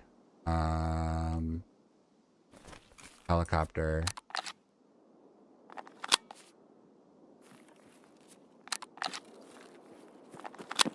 Yeah, I can get to the helicopter. I think.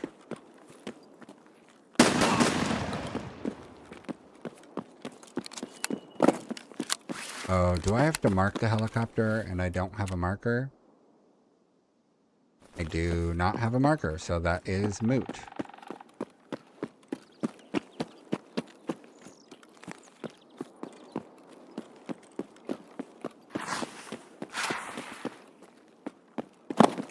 So tonight, I am going to cook. I only have like 3 pieces of tilapia, so I also took out a couple pieces of salmon. And so I'm gonna pan-sear the salmon, and then I'm gonna try putting some of that on a taco, which I know will be good because pan-seared salmon is always good.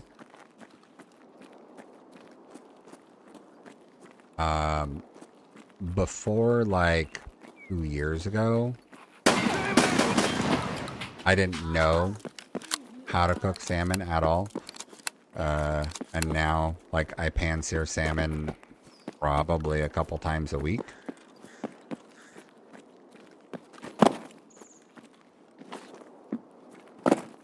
Okay, so that one guy over there that I said was Big Pipe and was a boss, he is a boss. And he is, he's part of what they call the Goon Squad.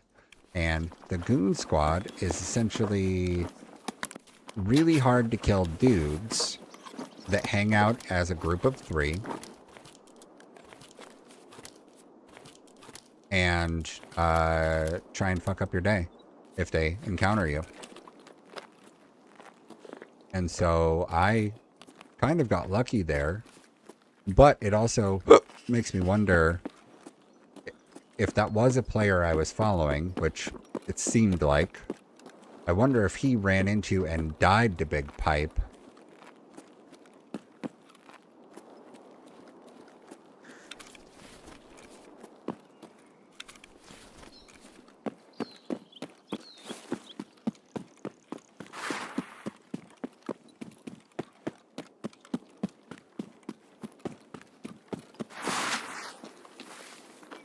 Oh, no, no, no, no, no.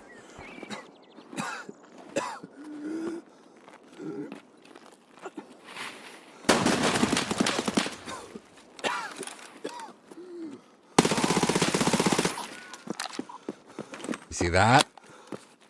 Leg damage. So I maybe wasn't ever tracking the player, or some other one came around.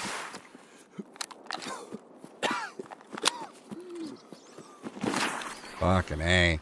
Okay, so now that I've got blacked out limbs, I'm going to do these surgery kits.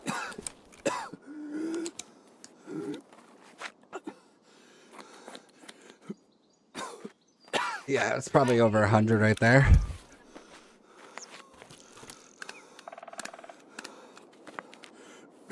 That guy has been sitting there a long time. You know what I'm going to do? I'm going to take all of his shit.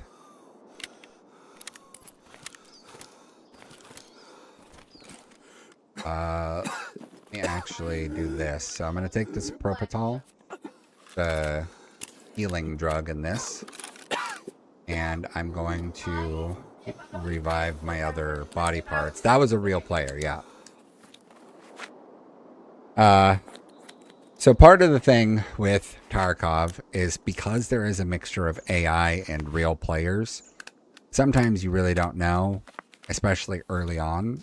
But if you play, you eventually get used to what the AI does, and you'll figure out the difference between AI and player. All AI attempts to use a voice line prior to engaging on anyone. So, if it's AI, it's gonna try and yell at you, and that's where you hear the scavs yell, "Damien Bussio," or whatever they yell, right? The various things that they yell.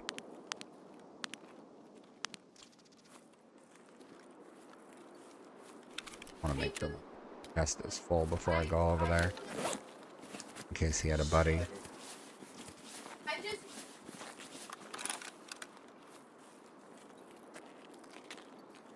I think if he had a buddy, he would have chased me down, but you never know, because sometimes, like I said, that fear where it feels real, the adrenaline gets going. Sometimes I get adrenaline shakes from how much adrenaline hits me all at once, where like I literally get like shaking hands and that kind of tingly across the chest and face sensation when the adrenaline goes so hard.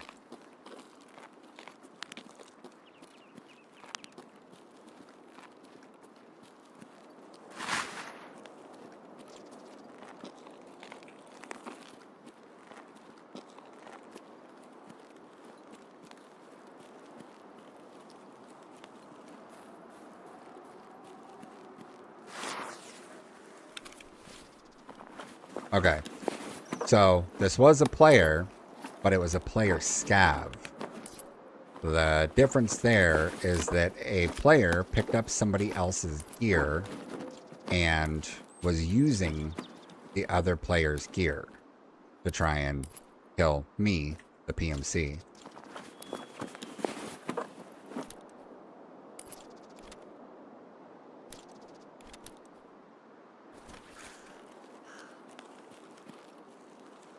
So he might have looted this body to get the gear.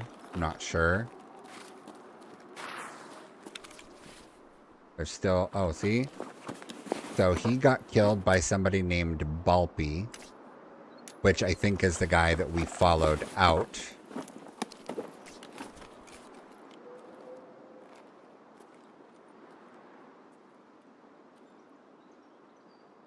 Thought I just heard a plop noise. Okay, so this is not that guy's equipment, because if it were that guy's equipment, he wouldn't have had SVD magazines in his pockets. SVD is a sniper rifle, designated marksman rifle. It's a semi-automatic sniper rifle, basically.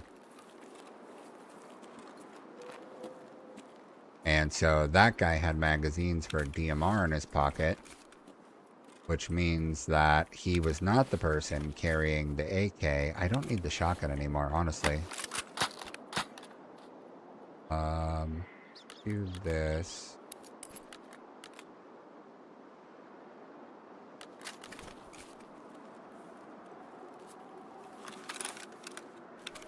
I don't have a paracord.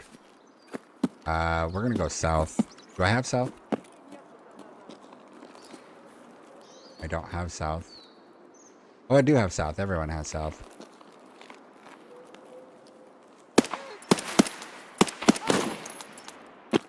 That was a scav.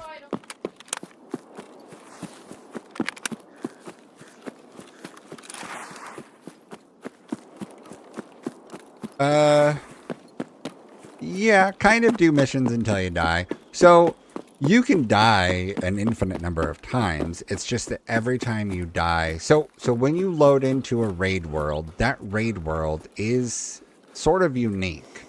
You ever play, like, World of Warcraft or any video games that have instancing, where, like, you go into some place and it's there temporarily, but eventually it'll reset? Or I guess kind of like Overwatch. In Overwatch, right, you load into a match of Overwatch, and that match of Overwatch only exists while you and those people are playing.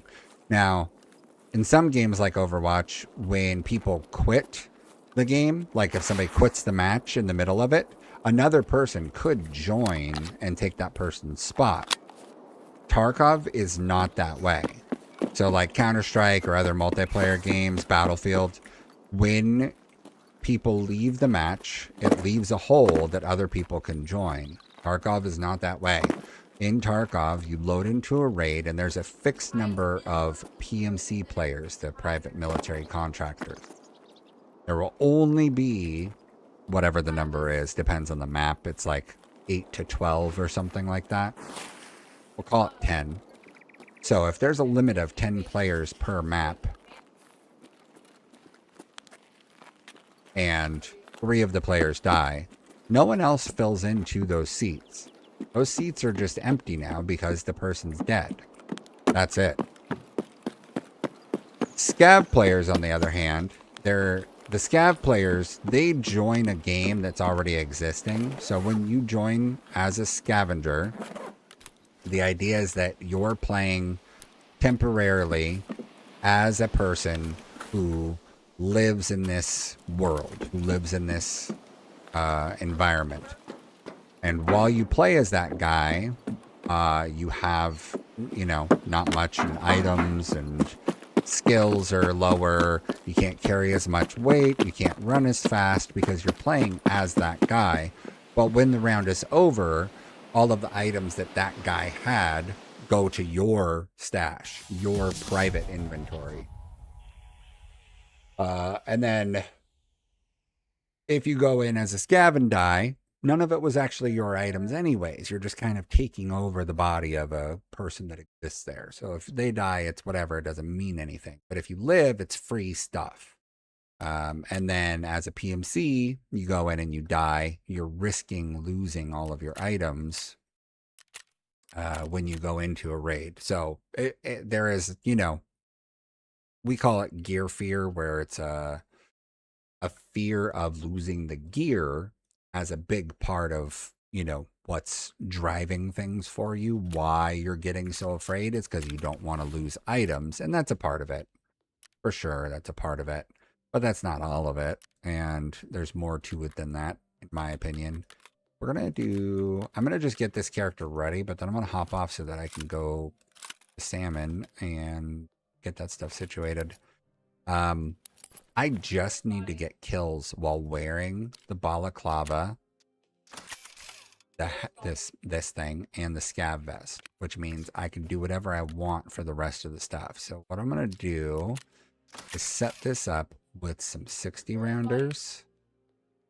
We've got some 60 round mags. There's 1. There's 2.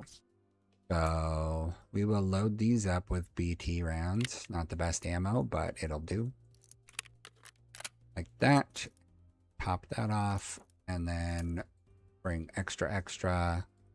So the next time I play, I'll be good to go on that task. And then this other one. It is kind of weird because you are playing as a private military contractor, but you're also interacting with the local people, the traders and vendors and stuff. So you interact with them, and they give you tasks to do while you're here in the region. And then in return, they'll give you items or guns, or once you have earned enough of a reputation with them, they'll be willing to trade or sell to you other stuff that, they might not have let you have access to before, like higher quality ammunition and stuff.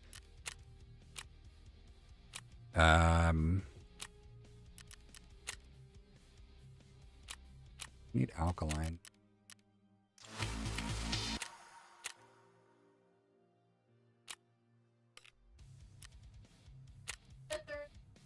I have a lot of tasks that I haven't accepted because there's a series of tasks that are necessary, and then there's a lot of other tasks that just exist. The ones that are considered necessary are the ones that let you prestige if you want to prestige, or get through to the end of the game. There's a container, especially so this container is a 3x3, and we call it your butt pocket. It's a secure container. The idea of the secure container is that whatever is in it will always exist on your player. It is not up for grabs off of your body. Same thing as your melee weapon. It's not up for grabs off of your body. Everything else. So special slots, melee weapon, armband, and pouch. Those are not up for grabs at all. I think armbands are. I just haven't lost mine, I guess. Maybe people don't take it. I don't remember if it's lootable or not. Oh, can't be discarded in raid. I guess they can't take it.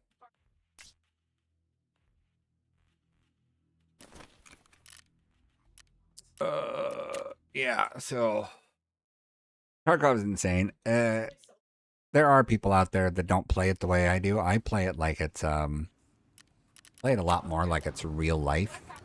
And that's very much so because the intensity takes over. Like I don't have a choice but to play it like it's real because it feels real for me when I'm playing. There are a lot of people out there who can play it like it's Call of Duty. And, you know, more power to them. And sometimes that pays out for them and sometimes it doesn't. Dog tag, dog, USEC, bear. Does nothing for me. I need USEC tags, bear, USEC tag. Tag. USEC tag 35. Anything higher than 35?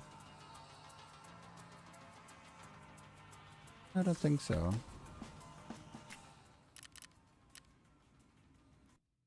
Alright. That's gonna be it for me for now. I might come back on later to do Battlefield with some buddies. But that is a toss up. I never know for sure. So I might come back on later, but if I do, it's gonna probably just be Battlefield. If I don't get back on later, I will be back on tomorrow, or should be for at least a portion of the day. And then I think next week we're going to be gone all week, so I probably won't be around during the week. Saturday we're going to an Ed Sheeran concert. Me and my wife are. It was my Christmas present to her. So it's 8 months in advance, and then she got to open it, but you know, a Christmas present that she didn't get to redeem for 7 months because that's when the concert was. But we're gonna go do that on Saturday, and then some Safari Zoo in the Bay Area next week with the kids. So hopefully I can get a lot of editing done because I got a lot of Valheim footage and now Tarkov and Battlefield footage. Oh, sick. I can't say that I've listened to a lot of either of them, but I did listen to a lot of early Maryland. I wouldn't say a lot. I listened to maybe what was on the radio at the time. We did what's it called? We did Aftershock last year. But we only went on Thursday, which is basically like the punk emo day. So it was a long list of people that we got to see. Taking Back Sunday and All American Rejects and I don't remember if A Day to Remember was there or not. Good Charlotte. And I think Blink-182 was the one that ended the show, but we only really cared about the punk day. There was a lot of hardcore metal stuff that we just have never been into. But Ed Sheeran will be good. I have no idea if there's any openers for Ed Sheeran or what, but I do know that my wife woke me up at like 7 yesterday going, oh my God, Alex Warren just played with Ed Sheeran last night. Alex Warren just played with Ed Sheeran last night because he was playing wherever he was playing in San Diego or something. And Alex Warren was there. He's that guy that's got the song Ordinary. It kind of like really exploded on TikTok, Book Talk and stuff. Um, probably a year ago now. He did a show. Yeah, he did or I guess he came out and did a couple songs or something with Ed Sheeran. And so she was like, oh my God, oh my God, oh my God. So she's hoping really hard that somebody shows up. We're going to be in the Bay Area. Yeah, we're going to be in the Bay Area. So she's hoping that somebody will be there because it's a pretty big place. But we never know for sure who's going to do what. But I've seen so many of the big bands do this kind of thing. You know, Paramore came out during Billie Eilish, or I should say, you know, Hayley Williams specifically.